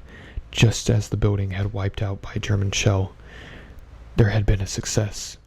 The trunk had moved intelligently, and unbelievable to relate, we were both sickeningly sure that the articulate sounds that had come from the detached head where it lay in the shadowy corner of the laboratory. The shell had been merciful in a way, but Wes could never feel as certain as wished that we too were the only survivors. He used to make shuddering conjectures about the possible actions of a headless physician with the power of reanimating the dead. West's last quarters were in a venerable house of much elegance, overlooking one of the oldest burying mounds in Boston. He had chosen the place for purely symbolic and fantastically aesthetic reasons, since most of the interments were of colonial period and therefore of little use to a scientist seeking very fresh bodies. The laboratory was in a sub-cellar secretly constructed by imported workmen and contained in a huge incinerator for the quiet and complete disposal of such bodies, of fragments and synthetic mockeries of bodies as might remain from the morbid experiments and unhallowed amusements of the owner. During the excavation of the cellar, the workmen had struck some exceedingly ancient masonry, undoubtedly connected with the old burying ground, yet far too deep to correspond with any known sepulchre within. After a number of calculations, West decided that it represented some secret chamber beneath the tomb of Averell's, where the last interment had been made in 1768. I was with him when he studied the nitrous-dripping walls, laid bare with the spades of mattocks of the men, and prepared for the gruesome thrill which would attend the uncovering of century-grave secrets, but not the first time West knew timidity conquered his natural curiosity. He had betrayed his degenerating fiber by ordering the masonry left intact and plastered over. Thus, it remained till the final hellish night that of the walls of the secret laboratory I speak of West's decadence, but must add it was a purely mental and intangible thing. Outwardly, he was the same to the last, calm, cold, slight, and yellowed hair, with spectacled blue eyes, and a general aspect of youth, which years and fears never seemed to change. He seemed calm, even when the thought of that clawed grave and looked over his shoulder, even when he thought of the carnivorous thing that gnawed and clawed at the septon bars. The end of Herbert West began one evening in our joint study when he was dividing his curious glance between the newspaper and me. A strange headline had struck him from the crumpled pages, and a nameless Titan claw had seemed to reach down through the 16 years. Something fearsome and incredible had happened to him in Septum Asylum, 15 miles away, stunning the neighborhood and baffling the police. In the small hours of the morning, the body of the silent men who had entered the grounds, and their leader had aroused the attendants. He was a menacing military figure who talked without moving his lips, and whose voice seemed almost ventriloquially connected to the immense black case he carried. His expressionless face was handsome to the point of radiant beauty, but had shocked the superintendent when the hall light fell on it, for it was a wax face with eyes of painted glass. Some nameless accident had befallen this man. A larger man guided his steps. A repellent hulk of bluish face seemed half eaten away by some unknown malady. The speaker had asked for the custody of the cannibal monster committed from Arkham 16 years before, and upon hearing refused, gave a signal which precipitated out a shocking riot. The fiends had beaten, trampled, and bitten every attendant who did not flee, killing 4 and finally succeeding in the liberation of the monster. The victims, who could recall the event without hysteria, swore that the creatures had acted less like men than like unthinkable automata guided with wax-faced leader. By the time help could be summoned, every trace of the men and of their mad charge had vanished. From the hour of reading this item until midnight, West almost was paralyzed. At midnight, the doorbell rang, startling him fearfully. All the servants were asleep in the attic, so I answered the bell. As I have once told the police, there was no wagon in the street, but only a group of strange-looking figures bearing a large square box, which they deposited in the hallway of one of them had grunted in a highly unnatural voice. Express. Prepaid. They filed out of the house with a jerky tread, and as I watched them go, I had an odd idea that they were turning toward the ancient cemetery on which the back of the house was abutted. When I slammed the door, after Wes came downstairs, he looked at the box. It was about 2 feet square and bore Wes' correct name and present address. It also bore the inscription, "From Eric Moreland Clapham Lee, St. Eloi, Flanders." 6 years before, in Flanders, a shelled hospital had fallen upon the headless reanimated trunk of Dr. Clapham Lee, and upon the detached head which perhaps had uttered articulate sounds. West was not even excited now. His condition was more ghastly. Quickly, he said, "It's the finish, but let's incinerate this." He carried the thing down to the laboratory, listening. I do not remember many particulars. You can imagine my state of mind. But it is the vicious lie to say that Herbert West's body, which I put into the incinerator. We both inserted the whole unopened wooden box, closed the door, and started the electricity. Nor did any sound come out of the box after all. It was West who first noticed the falling plaster on that part of the wall where the ancient tomb masonry had been covered up. I was going to run, but before he stopped me. Then I saw a small black aperture, felt a ghoulish wind of ice, and smelled the charnel bowels of the putrescent earth. There was no sound, but just then the electric lights went out, and I saw outlined against some phosphorescence of the netherworld a horde of silent, toiling things which only insanity, or worse, could create. Their outlines were human, semi-human, fractionally human, and not human at all. The horde was grotesquely heterogeneous. They were removing the stones quietly, one by one, from the centuried wall, and then, as the breach became large enough, they came out of the laboratory in single file, led by a stalking thing with a beautiful head made of wax, a sort of mad-eyed monstrosity behind the leader seized on Herbert West. West did not resist or utter a sound.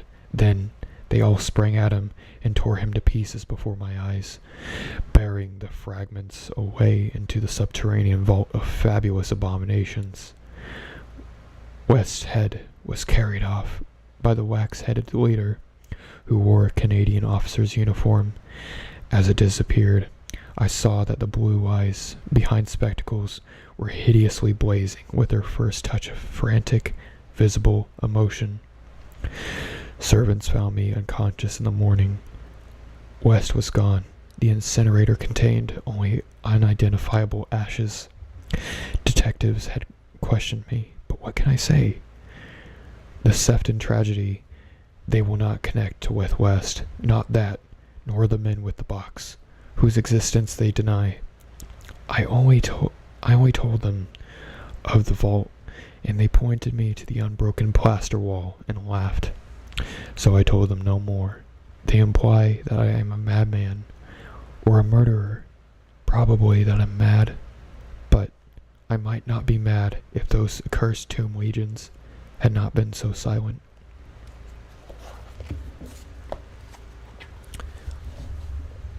That was Erdebert West Reanimate.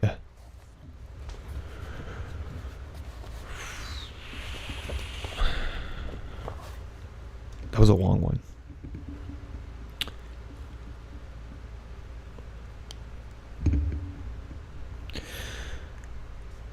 That was an hour. That was just 15 minutes short of 2 hours, which was a lot more than I expected it to be.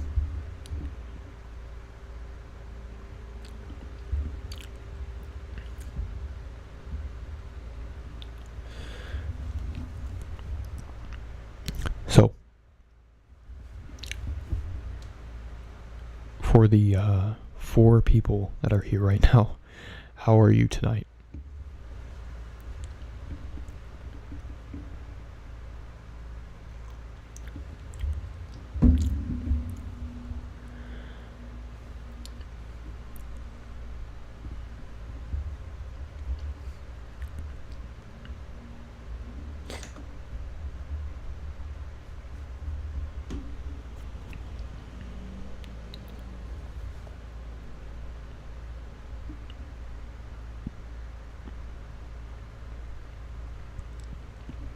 Thank you, Max.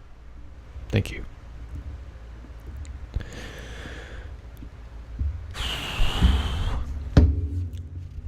Also, I don't know if he's here right now, but I do want to give a shout out to the person who made this art.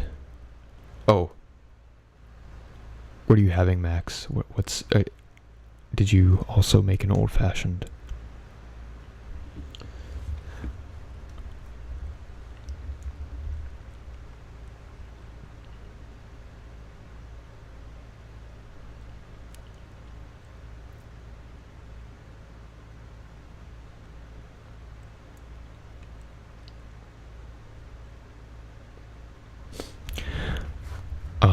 I do want to give a shout out to, if he's here right now, if you're not, doesn't matter, but the person who made the art for this series. Let's see, this guy right here. It's some great art. I would like to thank Tristan Dean, Tristan Dean. You can find his Instagram in the description. Thank you, Tristan. It is very great, and I really appreciate it. Hopefully you're watching.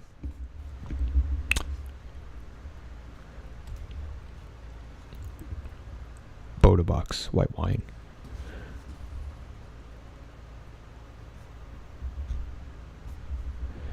Oh, I just realized the picture's still up. Should I do another story?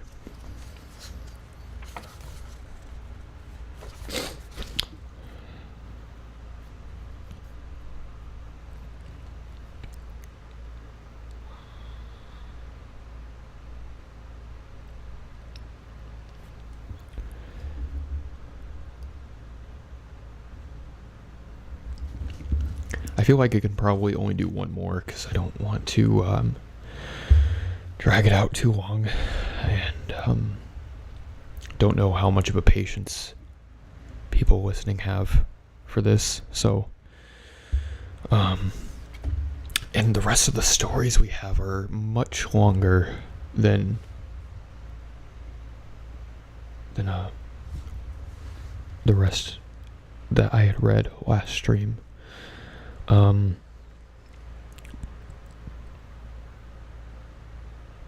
I may have to do this this book in 4 parts. I was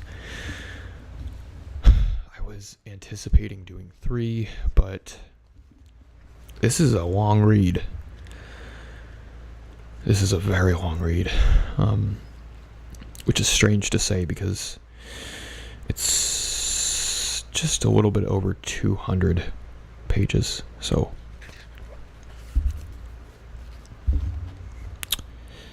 it's my illiteracy that's to blame.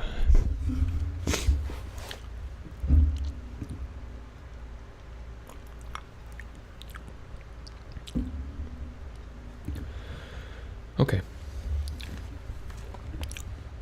One more.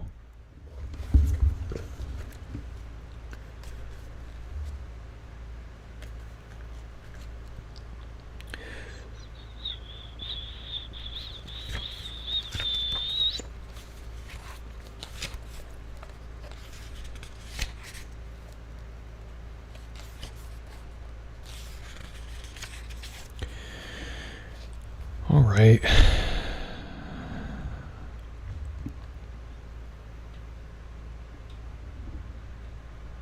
Two hours.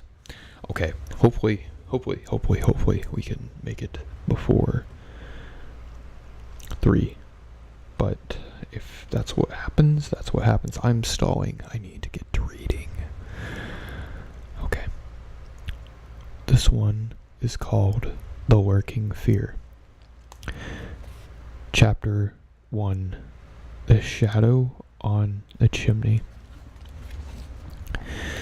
There was a thunder in the air on the night I went to the deserted mansion atop Tempest Mountain to find the lurking fear. I was not alone, for foolhardiness was not then mixed with that love of the grotesque and the terrible, which has made my career a series of quests for strange horrors in literature and in life.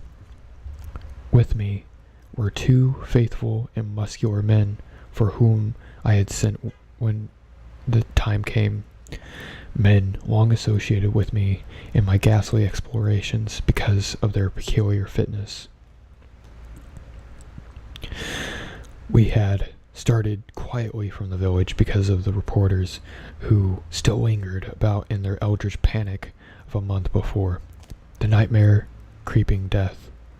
Later, I thought they might aid me, but I did not want them then.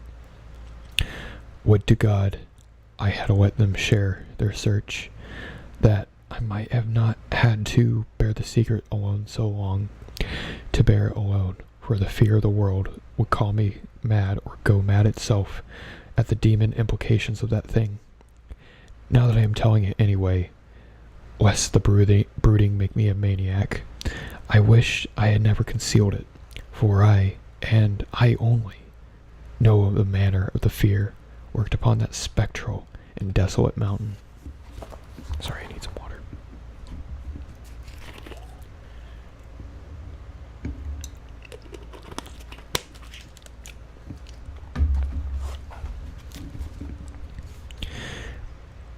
In a small motor car, we covered the miles of the primeval forest and hill until the wooded ascent checked it. The country bore an aspect more than usually sinister as we viewed it by night and without the accustomed crowds of investigators, so that we were often tempted to use the acetylene headlight despite the attention it might attract. It was not a wholesome landscape after dark, and I believe I would have noticed its morbidity even had I been ignorant of the terror that stalked there. Of wild creatures there were none. They were wise, even when death wears close.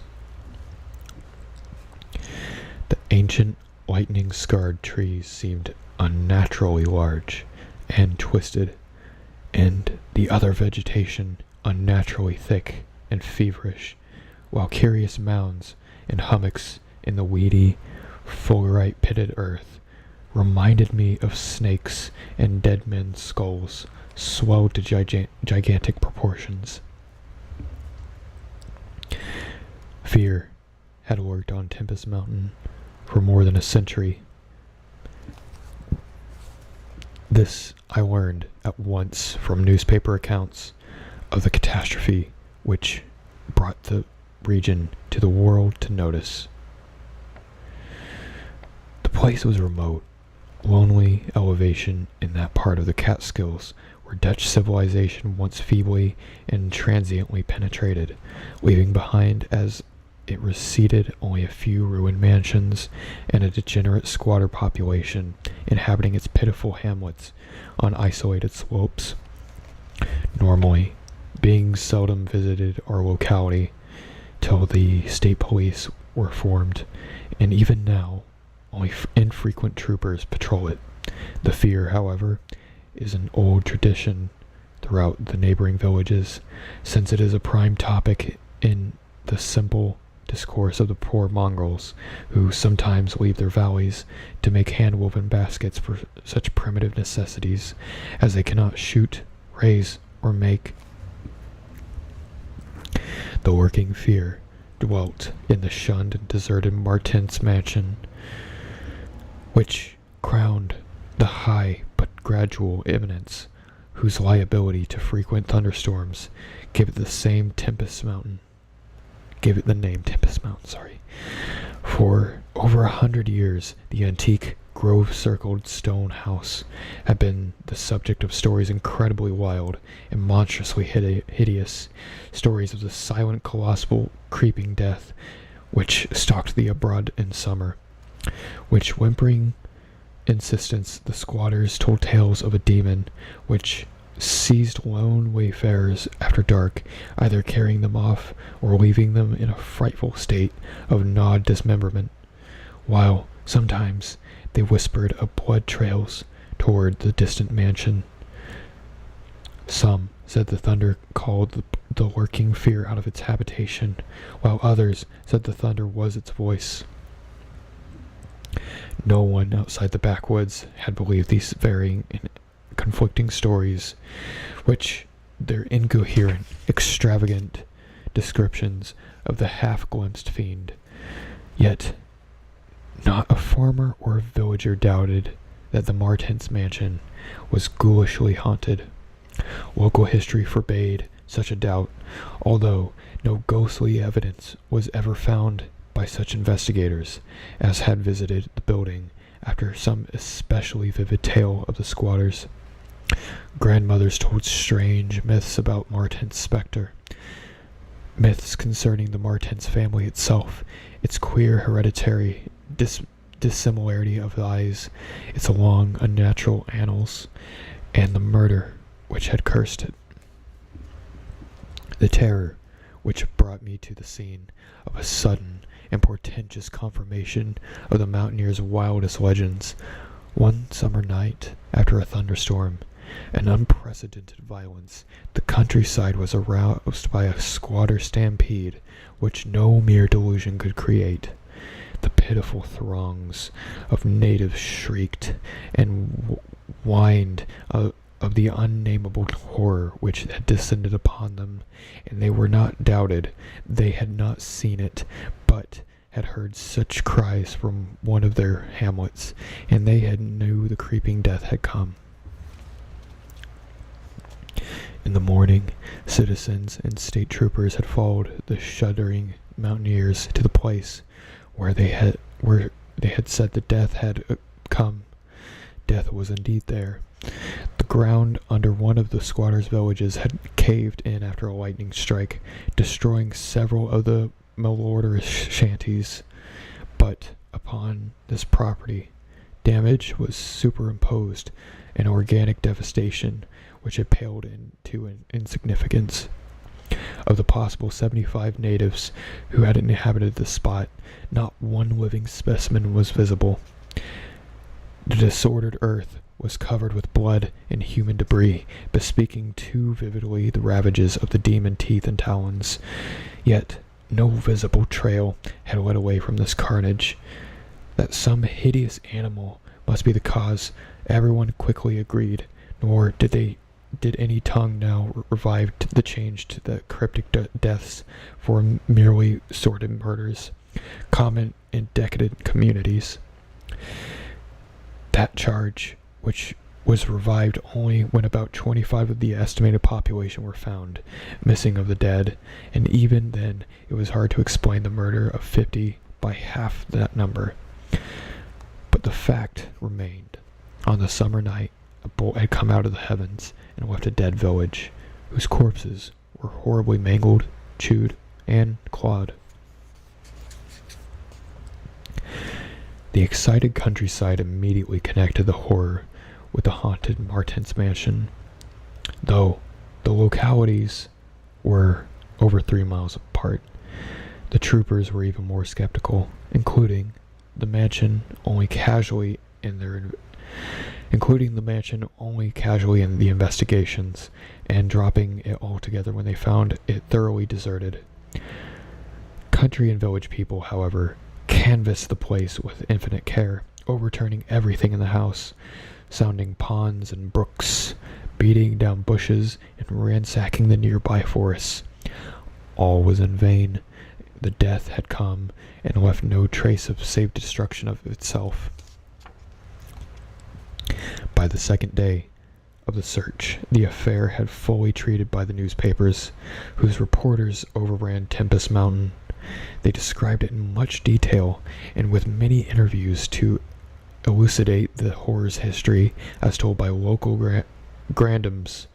I followed the accounts languidly at first, for I am a connoisseur of the horrors, but after a week I detected an atmosphere which stirred me a bit oddly, so that on August 5th, 1921, I registered among the reporters who crowded the Hotel Lefferts Corners. Nearest village of the Tempest Mountain, and acknowledged headquarters of the searchers.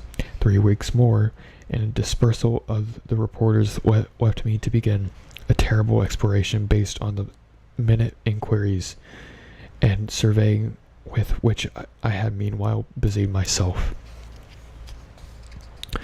So, on this summer night, while distant thunder rumbled, I left a silent motor car and tramped with 2 armed companions up the last mound-covered reaches of Tempest Mountain, casting the beams of an electric torch on the spectral gray walls that began to appear through giant oaks ahead.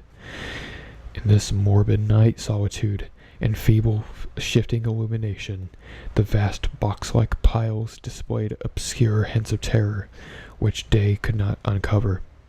Yet I did not hesitate, since I had come with a fierce resolution to test the idea. I believed that the thunder called the death demon out from a fearsome secret place, and be that a demon, solid entity, or vaporous pestilence, I meant to see it. I had thoroughly searched the ruin before, hence knew my plan well, choosing the seat of my vigil in the old room of Jan Martins, whose murder looms so great in rural legends. I felt subtly that the apartment of this ancient victim was best for my purposes. The chamber, measuring about 20 feet square, contained, like the other rooms, some rubbish which had been once furniture. It lay in the second story, on the southeast corner of the house, and had an immense east window and narrow south window, both devoid of panes or shutters. Opposite the large window was an enormous Dutch fireplace with scriptural tiles representing the prodigal son, and opposite the narrow window was a spacious bed built into the wall. As the tree muffled thunder grew louder, I arranged my plan in details. First, I fastened side by side to the ledge of the large window 3 rope ladders, which I had brought with me. I knew that they reached a suitable spot on the grass outside, for I had tested them. Then, the 3 of us dragged from another room a wide 4-poster bedstead, crowding it laterally against the window. Sorry, I'm getting very cotton-mouthed.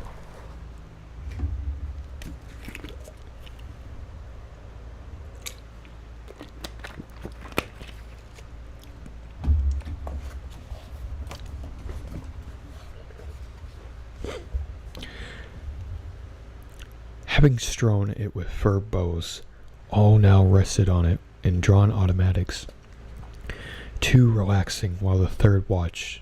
From whatever direction the demon might come, our potential escape was provided. If it came from within the house, we had the window ladders. If from outside, the door and the stairs. We did not think, judging from the precedent, that it would pursue us far even at worst.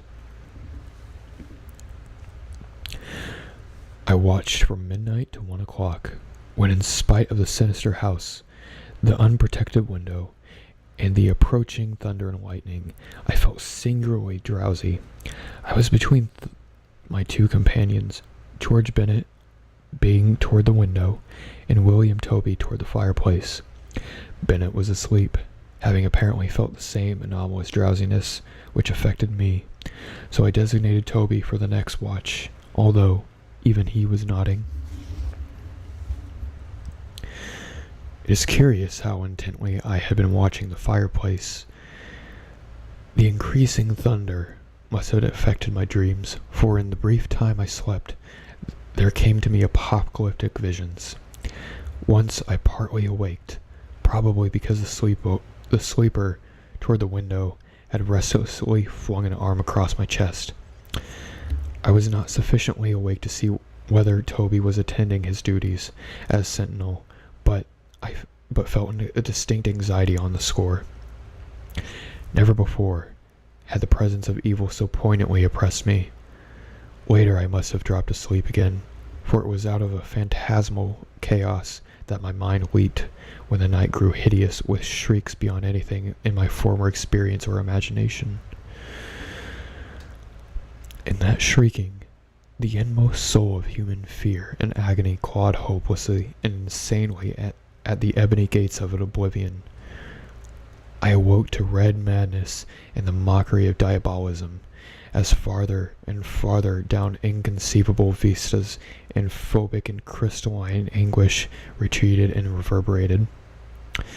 There was no light, but I knew from the empty space at my right that Toby was gone. God alone knew whither. Across my chest lay the heavy arm of the sleeper on my left. Then came the devastating stroke of lightning, which shook the whole mountain, lit the darkest crypts of the hoary grove, and splintered the patriarch of the twisted trees. In the demon flash of monstrous fireball, the sleeper started up suddenly, while a glare from beyond the window threw his shadow vividly upon the chimney, above the fireplace from which my eyes had never strayed. That I am still alive and sane is a marvel I cannot fathom. I cannot fathom it, for the shadow on that chimney was not that of George Bennett or any other human creature, but a blasphemous abnormality which housed neither most craters nor in a nameless, shapeless abomination which no mind could fully grasp, and no pen even partly describe. In another second I was alone in the accursed mansion, shivering and gibbering. George Bennett and William Toby had left no trace, not even of a struggle. They were never heard of again.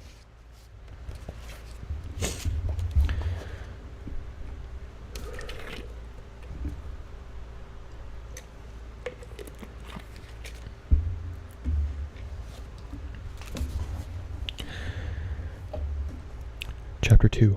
A Passer in the Storm. For days after that hideous experience in the forest-swathed mansion, I nervously laid exhausted in the hotel room at Wilford's Corners. I do not remember exactly how I managed to reach the motor car, start it, and slip unobserved back to the village, for I retained no distinct impression save the wild-armed Titan trees, demonic mutterings of thunder, and Charonian shadows athwart the low mounds and dotted street of the region. As I shivered and brooded on the casting of the brain-blasting shadow, I knew that I had at last pried out one of the earth's supreme horrors, one of the nameless blights of the outer voids whose faint demon scratchings we sometimes hear on the farthest rim of space, yet from which our own finite vision has given us a merciful immunity. The shadow I had seen, I hardly dared to analyze or identify.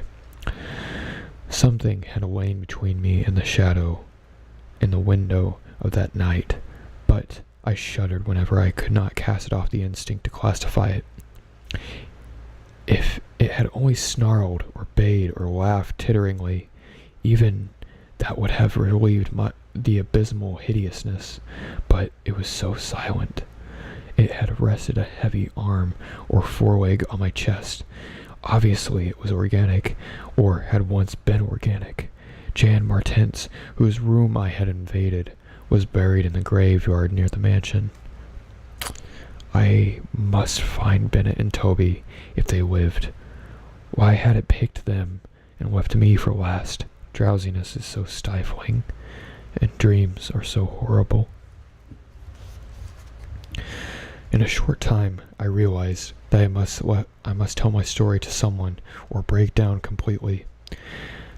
I had already decided not to abandon the quest for the lurking fear, for in my rash ignorance it seemed to me that uncertainty was worse than enlightenment, however terrible the latter might prove to be. Accordingly, I resolved in my mind the best course to pursue, whom to select for my confidences, and how to track down the thing which had obliterated 2 men and cast a nightmare shadow. My chief acquaintances at Wilford's Corners had been the affable reporters, of whom several still remained to collect final echoes of the tragedy. It was from those that I determined to choose a colleague, and the more I reflected, and more of my preference inclined towards one Arthur Monroe, a dark, lean man of about 35, whose education, taste, intelligence, and temperance all seemed to mark him as one not bound to conventional ideas and experiences. On an afternoon in early September, Arthur Monroe listened to my story. I saw from the beginning that he was both interested and sympathetic, and when I finished, he analyzed and discussed the thing with the greatest shrewdness and judgment. His advice, moreover, was eminently practical, for he recommended a postponement of operations at the Martens mansion until we might become fortified with more detailed historical and geographical data. On his initiative, we combed the countryside for information regarding the terrible Martens family, and discovered a man who possessed a marvelously illuminating ancestral diary. We also talked at length with such a mountain mongrels as had not fled from the terror and confusion to remoter slopes, and arranged to proceed our culminating task, the exhaustive and definitive examination of the mansion in the light of its detailed history, with an equally exhaustive and definitive examination of spots associated with the various tragedies of the squatter legend.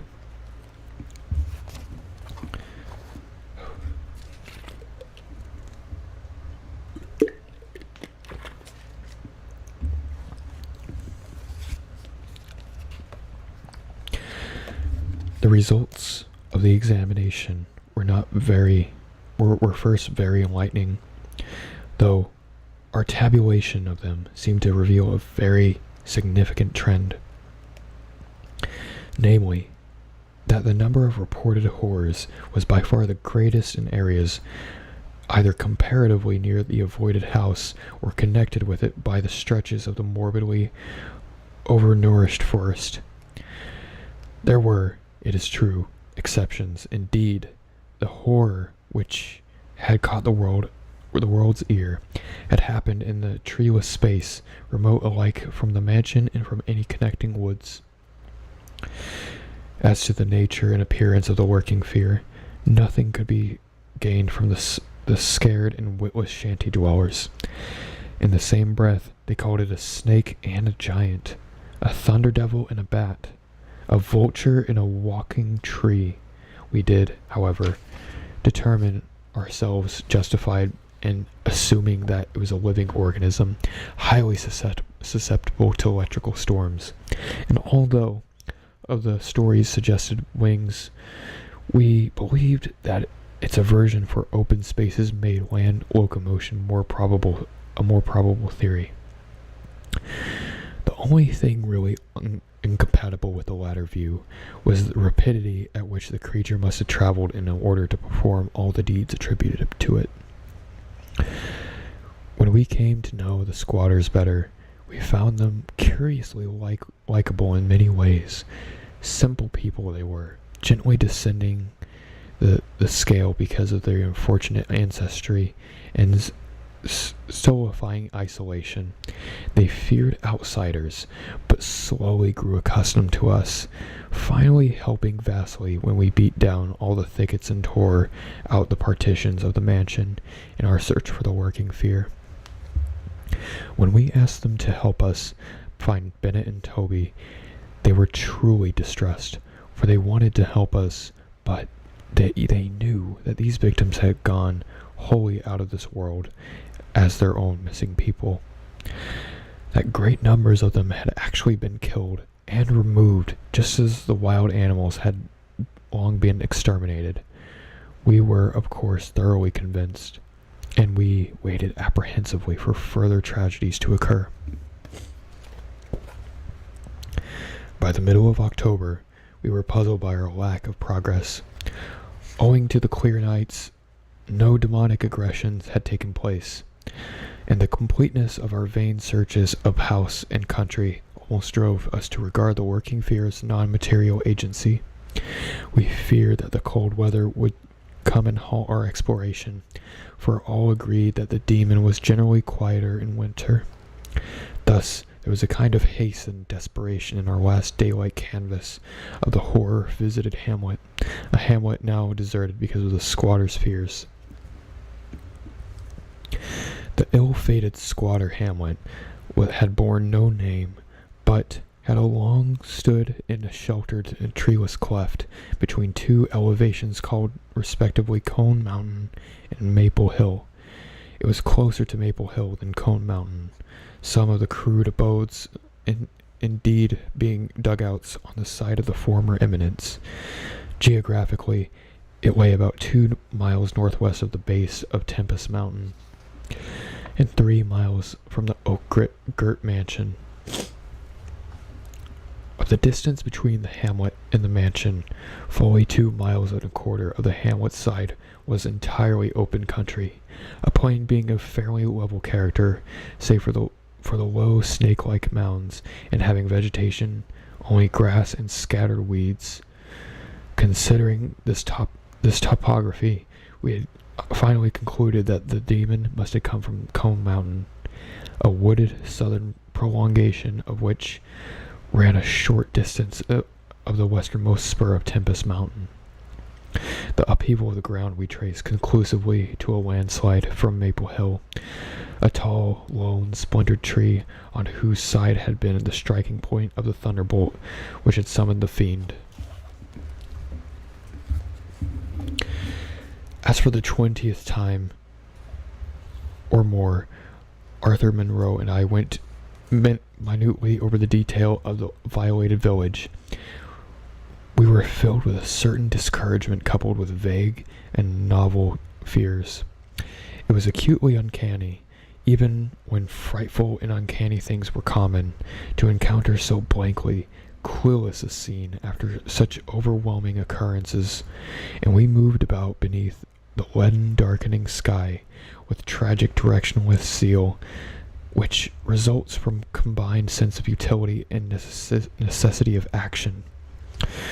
Our care was gravely minute. Every cottage was again entered, every hillside dug out, again searched for our bodies, every thorny foot of an adjacent slope again scanned for dens and caves, but all without result.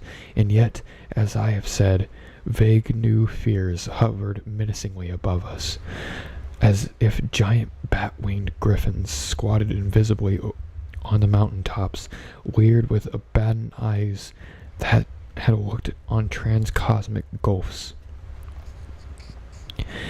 As the afternoon advanced, it became increasingly difficult to see, as we heard the rumble of a thunderstorm gathering over Tempest Mountain. This sound, in such a locality, naturally stirred us, though less than it would have done at night. As it was, we hoped desperately that the storm would last until well after dark, and that with us hope returned from our aimless hillside searching toward the nearest inhabited hamlet to gather a body of squatters as helpers in the investigation. Timid as they were, a few of the younger men were sufficiently inspired by our protective leadership to promise such help. We had hardly more than turned, however, when there descended a blinding sheet of torrential rain. That shelter became imperative. The extreme, almost nocturnal darkness of the sky caused us to stumble sadly, but guided by the frequent flashes of lightning and by our minute knowledge of the hamlet, we soon reached the least poorest cabin of the lot. A heterogeneous combination of logs and boards whose still existing door and single tiny windows still face Maple Hill.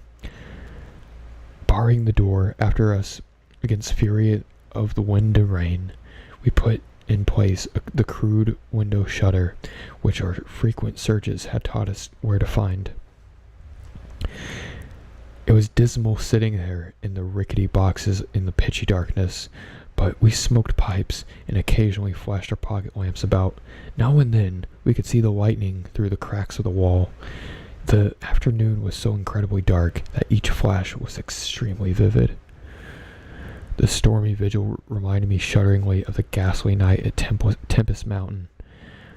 My mind turned to that odd question which had been recurring ever since that nightmare thing had happened, and I again wondered why the demon approaching the three watchers, either from the window or the interior, had begun with the men on each side and left the middle man till the last. When the Titan fireball had scared it away, why had it not taken the victims in natural order, with myself second, from whichever direction it had approached? With what manner of far-reaching tentacles did it prey? Or did it know that I was the leader, and save me from a fate worse than that of my companions? In the midst of these reflections, as if dramatically arranged to intensify them, there fell near a terrific bolt of lightning, followed by the sound of sliding earth. At the same time, the wolfish wind rose to demonic crescendos of ululation. We were sure that the lone tree on the Maple Hill had been struck again, and Munro rose from his box and went to the tiny window to ascertain the damage. When he took down the shutter, the wind and rain howled deafeningly in, so I could not hear what he had said, but I waited while he leaned out and tried to fathom nature's pandemonium. Gradually, a calming of the wind and the dispersal of the unusual darkness told of the storm's passing. I had hoped it would last into the night to help our quest, but furtive sunbeam from a knothole behind me removed the likelihood of such a thing, suggesting to Monroe that we had better get going to some light. More showers. Oh, sorry. That we had better get some light, even if more showers came.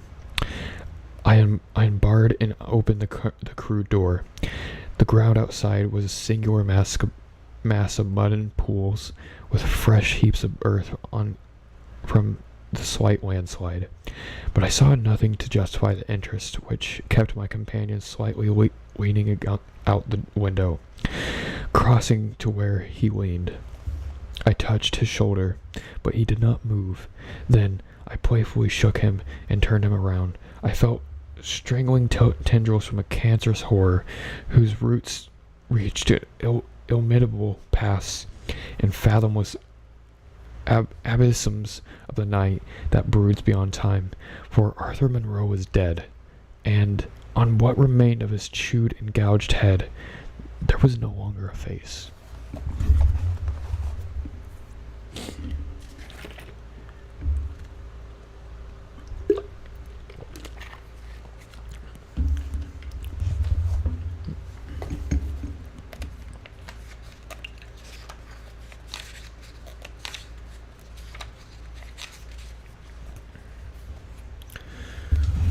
Sorry, I need to stretch. I am very stiff right now.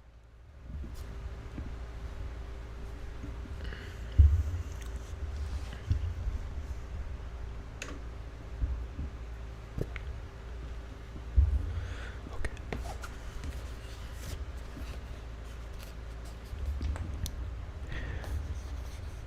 Chapter 3: What the Red Glare Meant.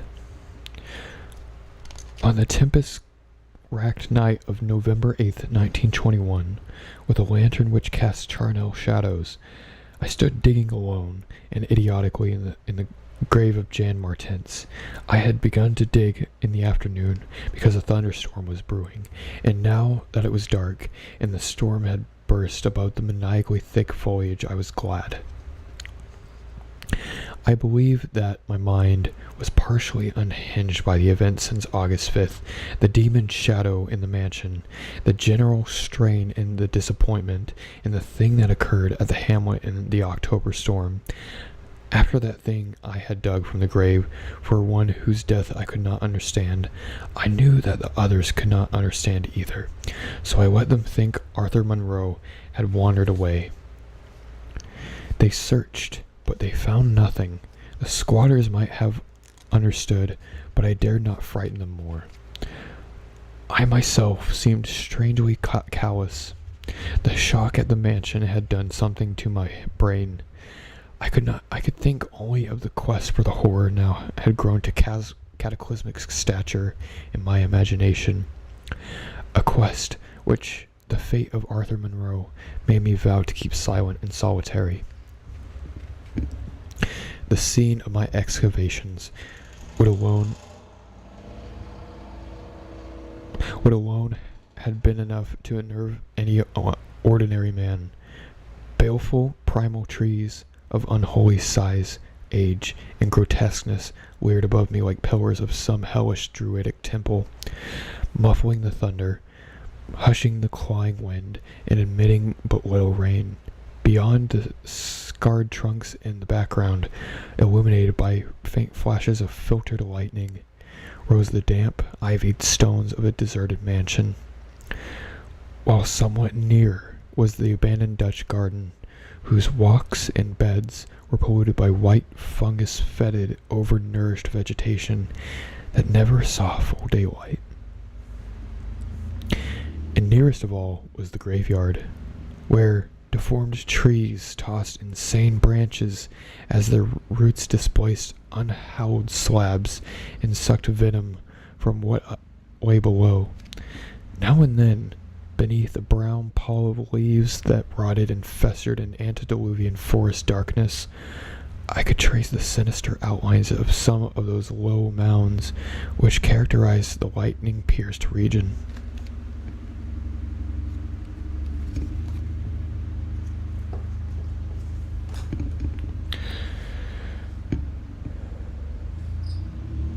History had led me to this archaic grave. History, indeed, was all that I had after everything else ended in mocking Satanism. I now believed that the lurking fear was no material thing, but a wolf-fanged ghost that rode in the midnight lightning. And I believed, because of the masses of local tradition I had unearthed in my search with Arthur Monroe, that the ghost of Jan Martens, who died in 1762, that is why I was digging idiotically in this grave. The Martens mansion was built in 1670 by Gerrit Martens, a wealthy New Amsterdam merchant who disliked the changing order under British rule, and had constructed this magnificent domicile on a remote woodland summit whose untrodden solitude and usual scenery pleased him. The only substantial disappointment encountered in this site, that which concerned the prevalence of violent thunderstorms in summer. While selecting the hill and building his mansion, Mynheer Martens had laid down the frequent and natural outbursts to some peculiarity over the year. But in the time he perceived that the locality was especially liable to such phenomena. At length, having found these storms injurious to his health, he fitted up a cellar into which he could retreat from the wildest pandemonium. Of Gerrit Martens' descendants, less is known than of himself, since they were all reared in the hatred of English civilization, and trained to shun him. Such of the colonists as accepted it. Their life was exceedingly secluded, and people declared that their isolation had made them heavy of speech and comprehension. In appearance, all were marked by peculiar inherited dissimilarity of eyes, one generally being blue and the other being brown. Their social contacts grew fewer and fewer, till at last they took to intermarrying with the numerous menial classes about the estate. Many of the crowded family degenerated, moved across the valley, and merged with the mongrel population which was later to produce the pitiful squatters. The rest had stuck sullenly on the ancestral mansion, becoming more and more clannish and taciturn, but yet developing a nervous responsiveness to the frequent thunderstorms. Most of the information reached the outside world through young Jan Martens, who, from some kind of restlessness, joined the colonial army when news of the Albany Convention reached Tempest Mountain. This was the first of Gerrit's descendants to see much of the world, and when he returned in 1760, after 6 years of campaigning, he was hated as an outsider by his father, uncles, and brothers, in spite of his dissimilar Martens eyes. No longer could he share the peculiarities and prejudices of the Martenses, while the very mountain thunderstorms failed to intoxicate him as they had before. Instead, his surroundings depressed him, and he frequently wrote to his friend in Albany of plans to leave the paternal roof. In the spring of 1763, Jonathan Guilford, the Albany friend of Jan Martens, became worried by his correspondent's silence, especially in view of the conditions and quarrels of the Martens mansion. Determined to visit Jan in person, he went into the mountains on horseback. His diary states that he reached the Tempest Mountain on September 20th, finding the mansion in great decrepitude. The sullen, odd-eyed Martenses, whose unclean animal aspect shocked him, told him in broken gutturals that Jan was dead. He had, they insisted, been struck by lightning the autumn before, and now he lay buried in the neglected sunken gardens.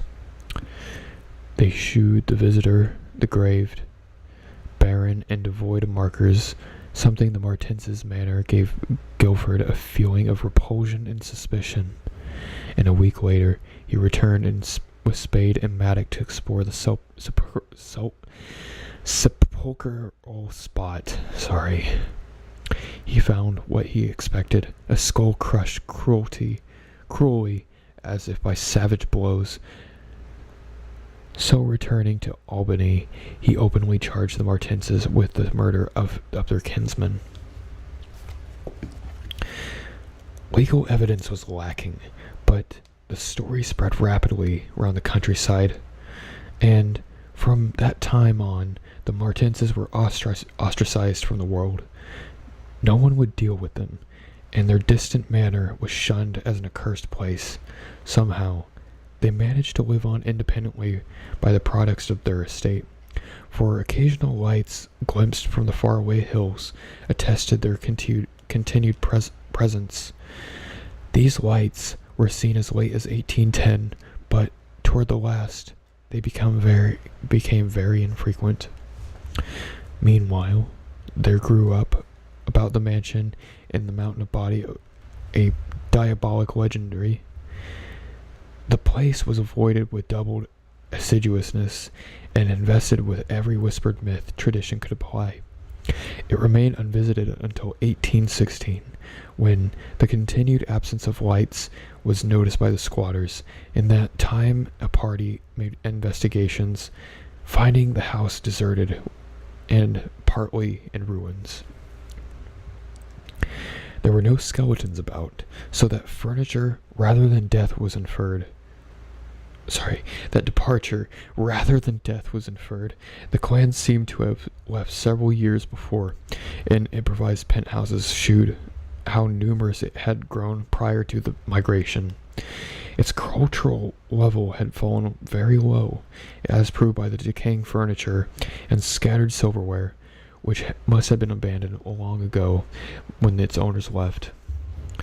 But though the dreaded Martenses were gone, the fear of the haunted house continued, and grew very acute when new and strange stories arose among the mountain decadents.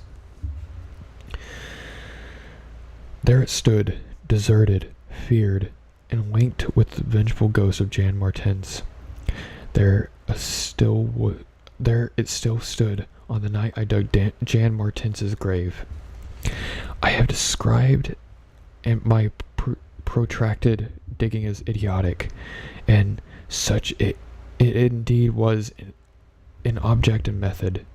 The coffin of Jan Martens had soon been unearthed.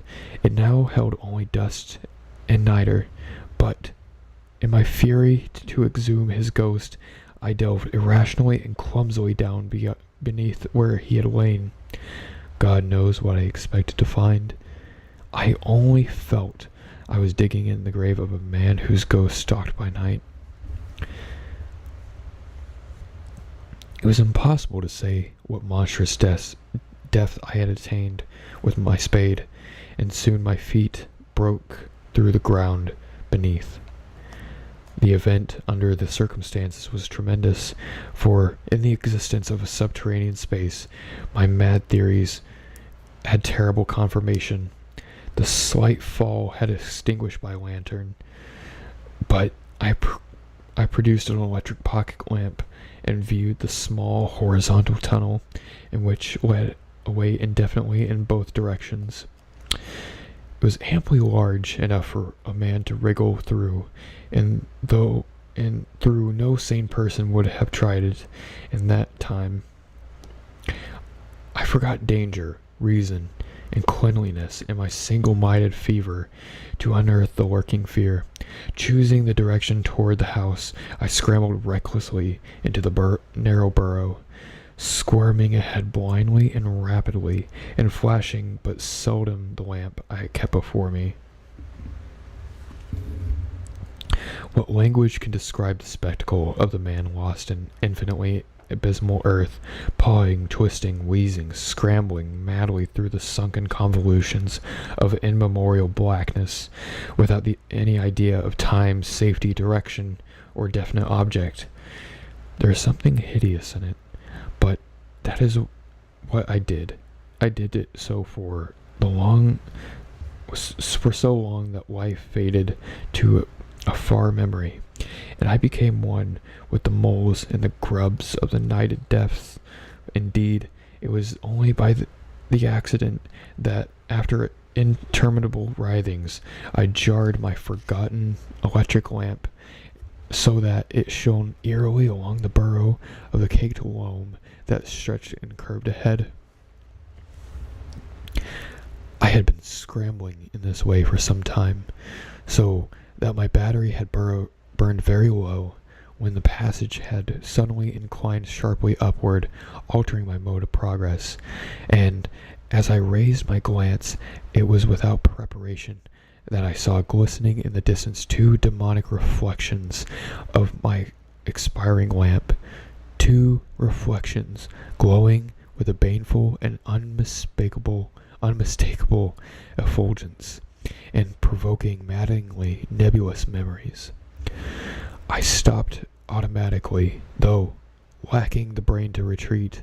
The eyes approached, yet of the thing that bore them, I could distinguish only a claw. But what a claw! Then, far overhead, I heard the faint crashing, which I recognized. It was the wild thunder of the mountains. Raised to hysteric fury, I must have been crawling upward for some time, so that the surface was now quite clear. And as the muffled thunder clattered, those eyes still stared with vacuous viciousness.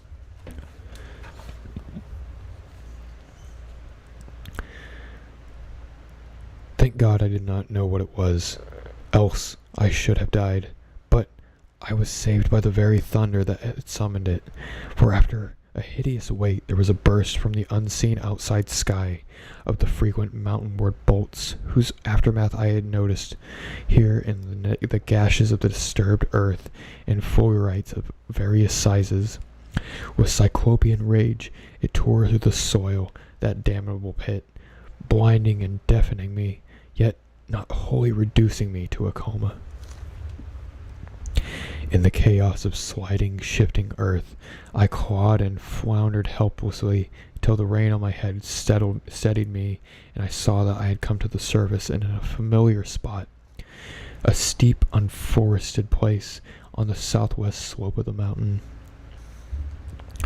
Recurrent sheet lightnings illumined the tumbled ground in the remains of a curious low hummock of which stretched from the wooded higher slope, but there was nothing in the chaos that shewed my place of egress from the lethal catacomb. My brain was a great chaos as the earth, and the distant red glare burst on the landscape from the south, and I realized the horror I had lived through. But when 2 days later the squatters told me that the red glare meant, I felt more horror than that which the mole burrow and the claw and eyes had given.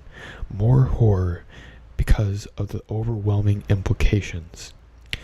In a hamlet 20 miles away, an orgy of fear had followed the bolt which brought me above the ground, and a nameless thing had dropped from an overhanging tree into a weak-roofed cabin. It had done a deed, but the squatters had fired the cabin in a frenzy before it could escape. It had been doing the deed at the very moment the earth caved in on the thing with its claws and eyes.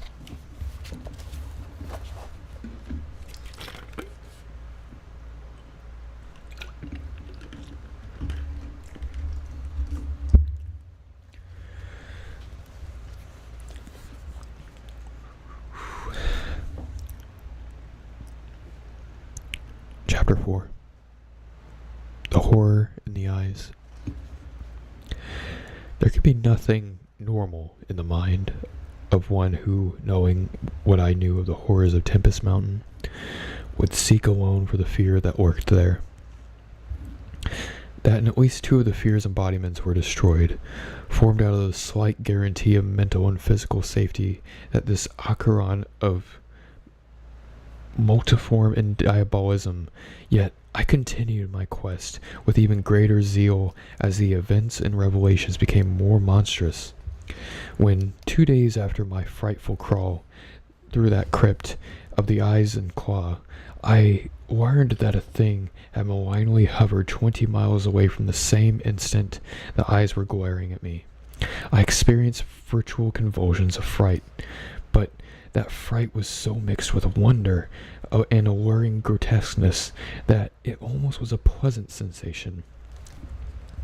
Sometimes, in the throes of a nightmare, when unseen powers whirl one over the roofs of the strange dead cities toward the grinning chasm of Nis, it is a relief and even a delight to shriek wildly and throw oneself voluntarily along the hideous vortex of dream doom into the whatever bottomless gulf may yawn. And so it was that the waking nightmare of the Tempest Mountain, like the discovery that two monsters had hunted the spot, gave me ultimately a mad craving to plunge into the very earth of that accursed region, and with bare hands dig out the death that leered from every inch of the poisonous soil.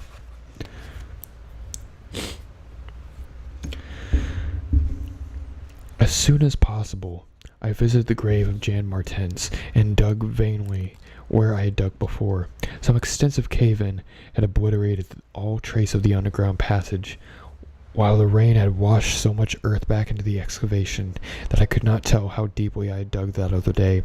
I likewise made a difficult trip to the distant hamlet where the death creature had been burned, and was little repaid for my trouble. In the ashes of the fateful cabin I found several bones, but apparently none of the monsters.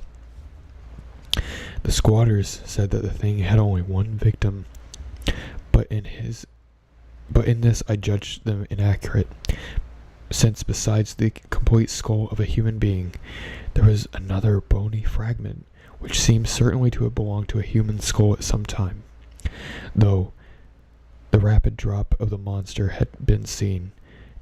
No one could say just what the creature was like, though those who had glimpsed it, they called it simply a devil. Examining the tree where it had lurked, I could discern no distinctive marks. I tried to find some trail to the Black Forest, but on this occasion could not stand the sight of its morbidly large trees.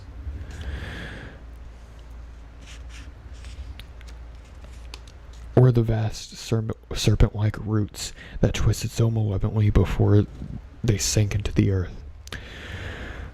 My next step was to re-examine with a microscopic care the deserted hamlet where death had become most abundant, and where Arthur Monroe had seen something and never lived to describe. Though my vain previous searches had been exceedingly minute, I now had the new data to test my horrible grave crawl. It convinced me that at least one of the phases of the monstrosity had not been an underground creature.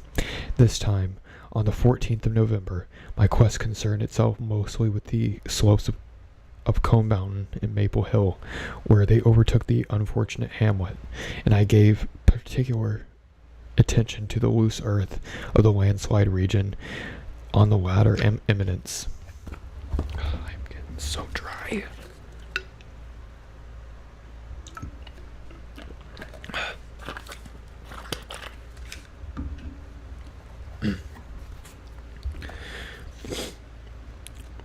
The afternoon of my search had brought nothing to light, and dusk came as I stood on Maple Hill, looking down at the hamlet and across the valley to Tempest Mountain. There had been a gorgeous sunset, and now the moon came up, nearly full and shedding a silver flood over the plain, the distant mountainside, and the curious low mounds that rose here and there. It was a peaceful Arcadian scene, but knowing what it hid, I hated it. I hated the mocking moon, the hypocritical plain, the festering mountain, and those sinister mounds. Everything seemed to me tainted with loathsome contagion and inspired by a noxious alliance with distorted hidden powers. Presently, I gazed abstractedly at the moonlit panorama. My eye had become distracted by something singular in nature, and an arrangement of a certain topographical element. Without having any exact knowledge of geology, I had from the first been interested in the odd mounds and hummocks of the region.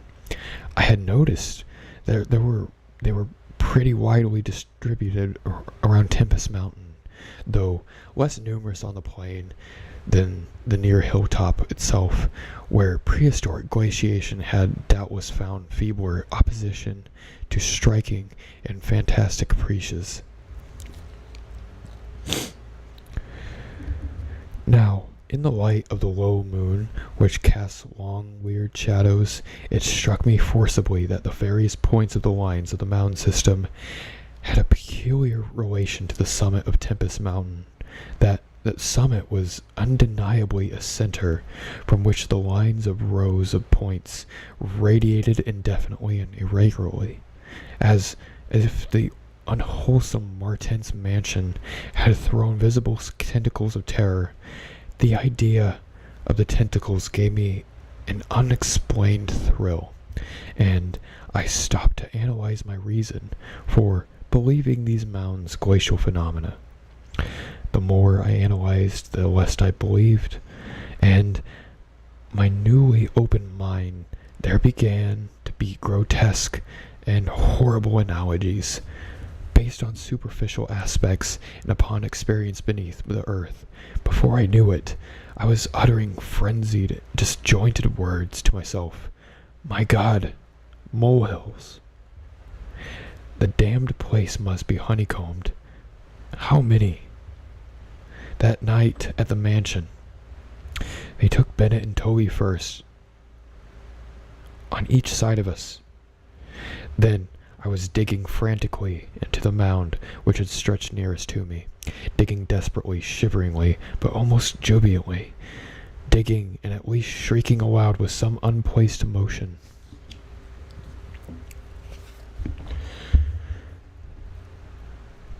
As I came up upon a tunnel, or a burrow, just like the one through which I had crawled on that demonic night, after I recall running, spade in hand, a hideous run across the moon-litten, mound-marked meadows, and through diseased, precipitous abysses of haunted hillside forest, leaping, screaming, panting, bounding toward the terrible Marten's mansion. I recall digging unreasonably in all parts of the briar-choked cellar, digging to find the core in the center of that malignant universe of mounds, and then I recall now, I laughed when I stumbled on the passageway, the hole at the base of the old chimney, where the thick weeds grew and cast queer shadows in the light of the lone candle I had happened to have with me. What still remained down in the hell hive, lurking and waiting for thunder to arouse it, I did not know. 2 had been killed, perhaps, that had finished it. But still there remained that burning determination to reach the innermost secret of the fear, which I had once more and come to deem definite, material, and organic.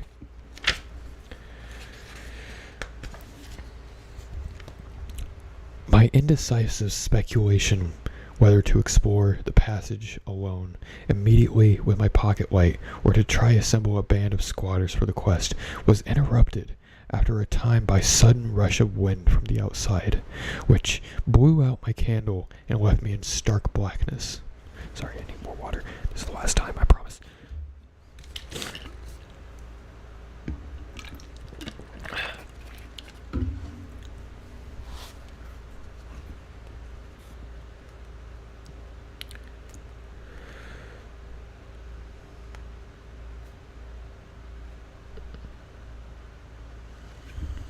The moon no longer shone through the chinks and apertures above me, and with a sense of fateful alarm, I heard the sinister and significant rumble of approaching thunder. A confusion, associated ideas possessed my brain, leading me to grope back towards the farthest corner of the cellar.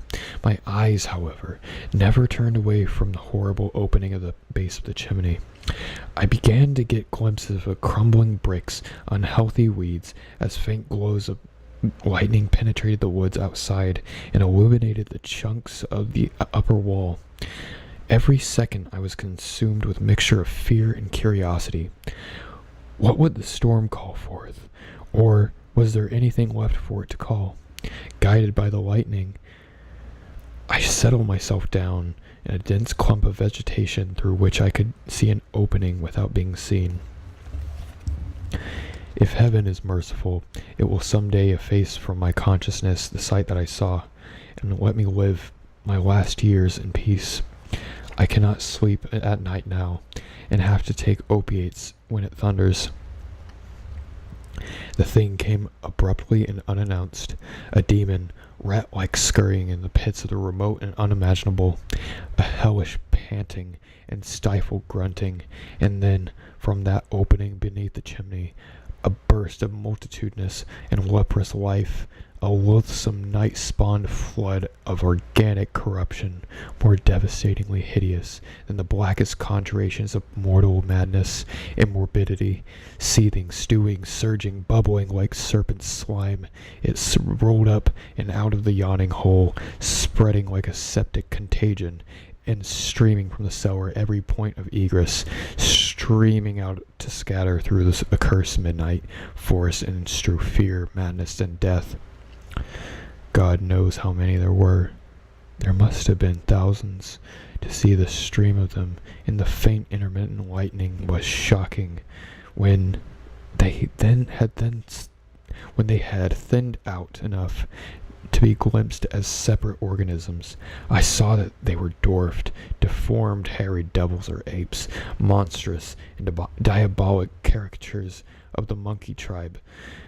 They were so hideously silent. There was hardly a squeal when one of the last stragglers turned with the skill of a long practice to make a meal of an accustomed fashion on a weaker companion.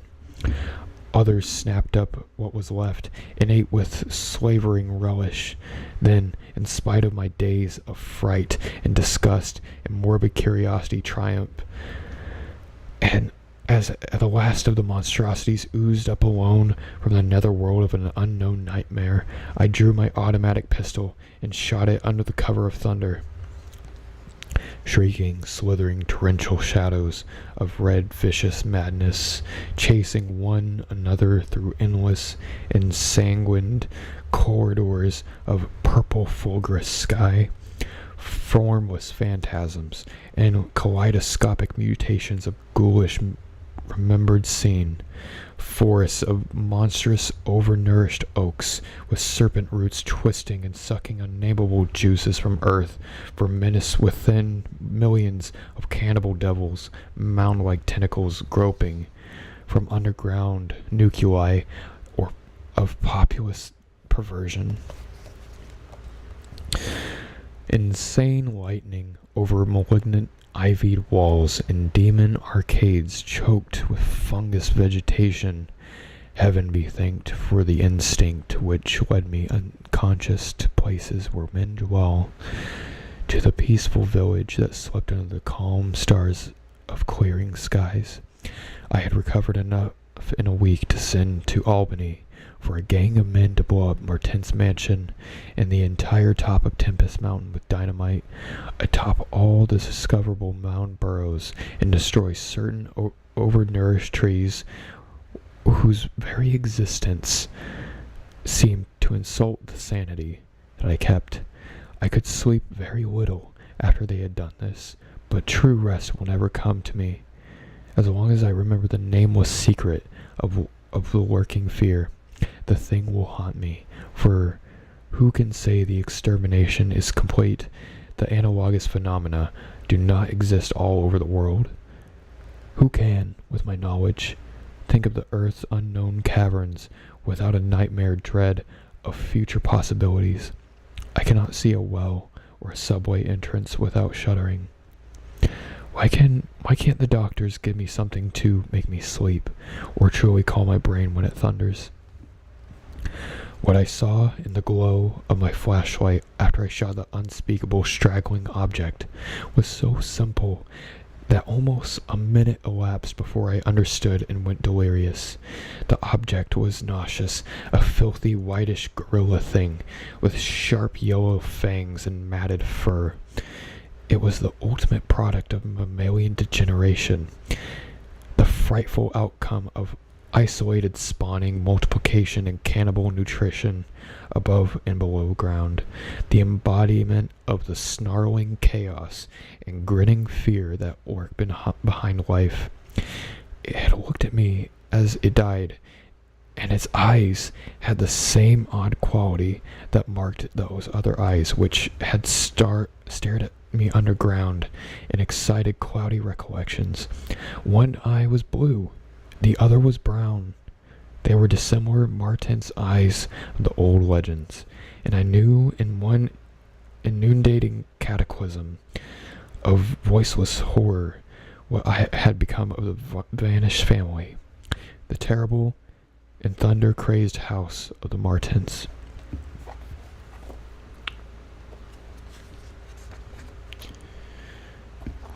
That was the working fear, and my voice is nearly gone. And we are already longer than the last stream, and I have failed. Okay. I'm gonna wrap it up here. I will be stretching out the Call of Cthulhu longer than anticipated, but it do be like that. But that's more content for you guys. That's more stuff to listen to. I'm gonna call it a night. I'm gonna immediately go crash, and so I will be streaming. See, today is Sunday. I will be streaming Tuesday evening, 8 p.m. Central Time. That is July 12th. And I will be continuing Call of Cthulhu. I will read. Let's see. I'm starting to get a little. I feel like allergies are affecting me. I don't know if you noticed I was starting to sound a bit nasally, but it's there. I hope this does not stick around. I will be reading The Horror at Red Hook and The Shunned House. So I don't know if any of you know that story, but that is what we will be reading, and I will catch you all on Tuesday evening.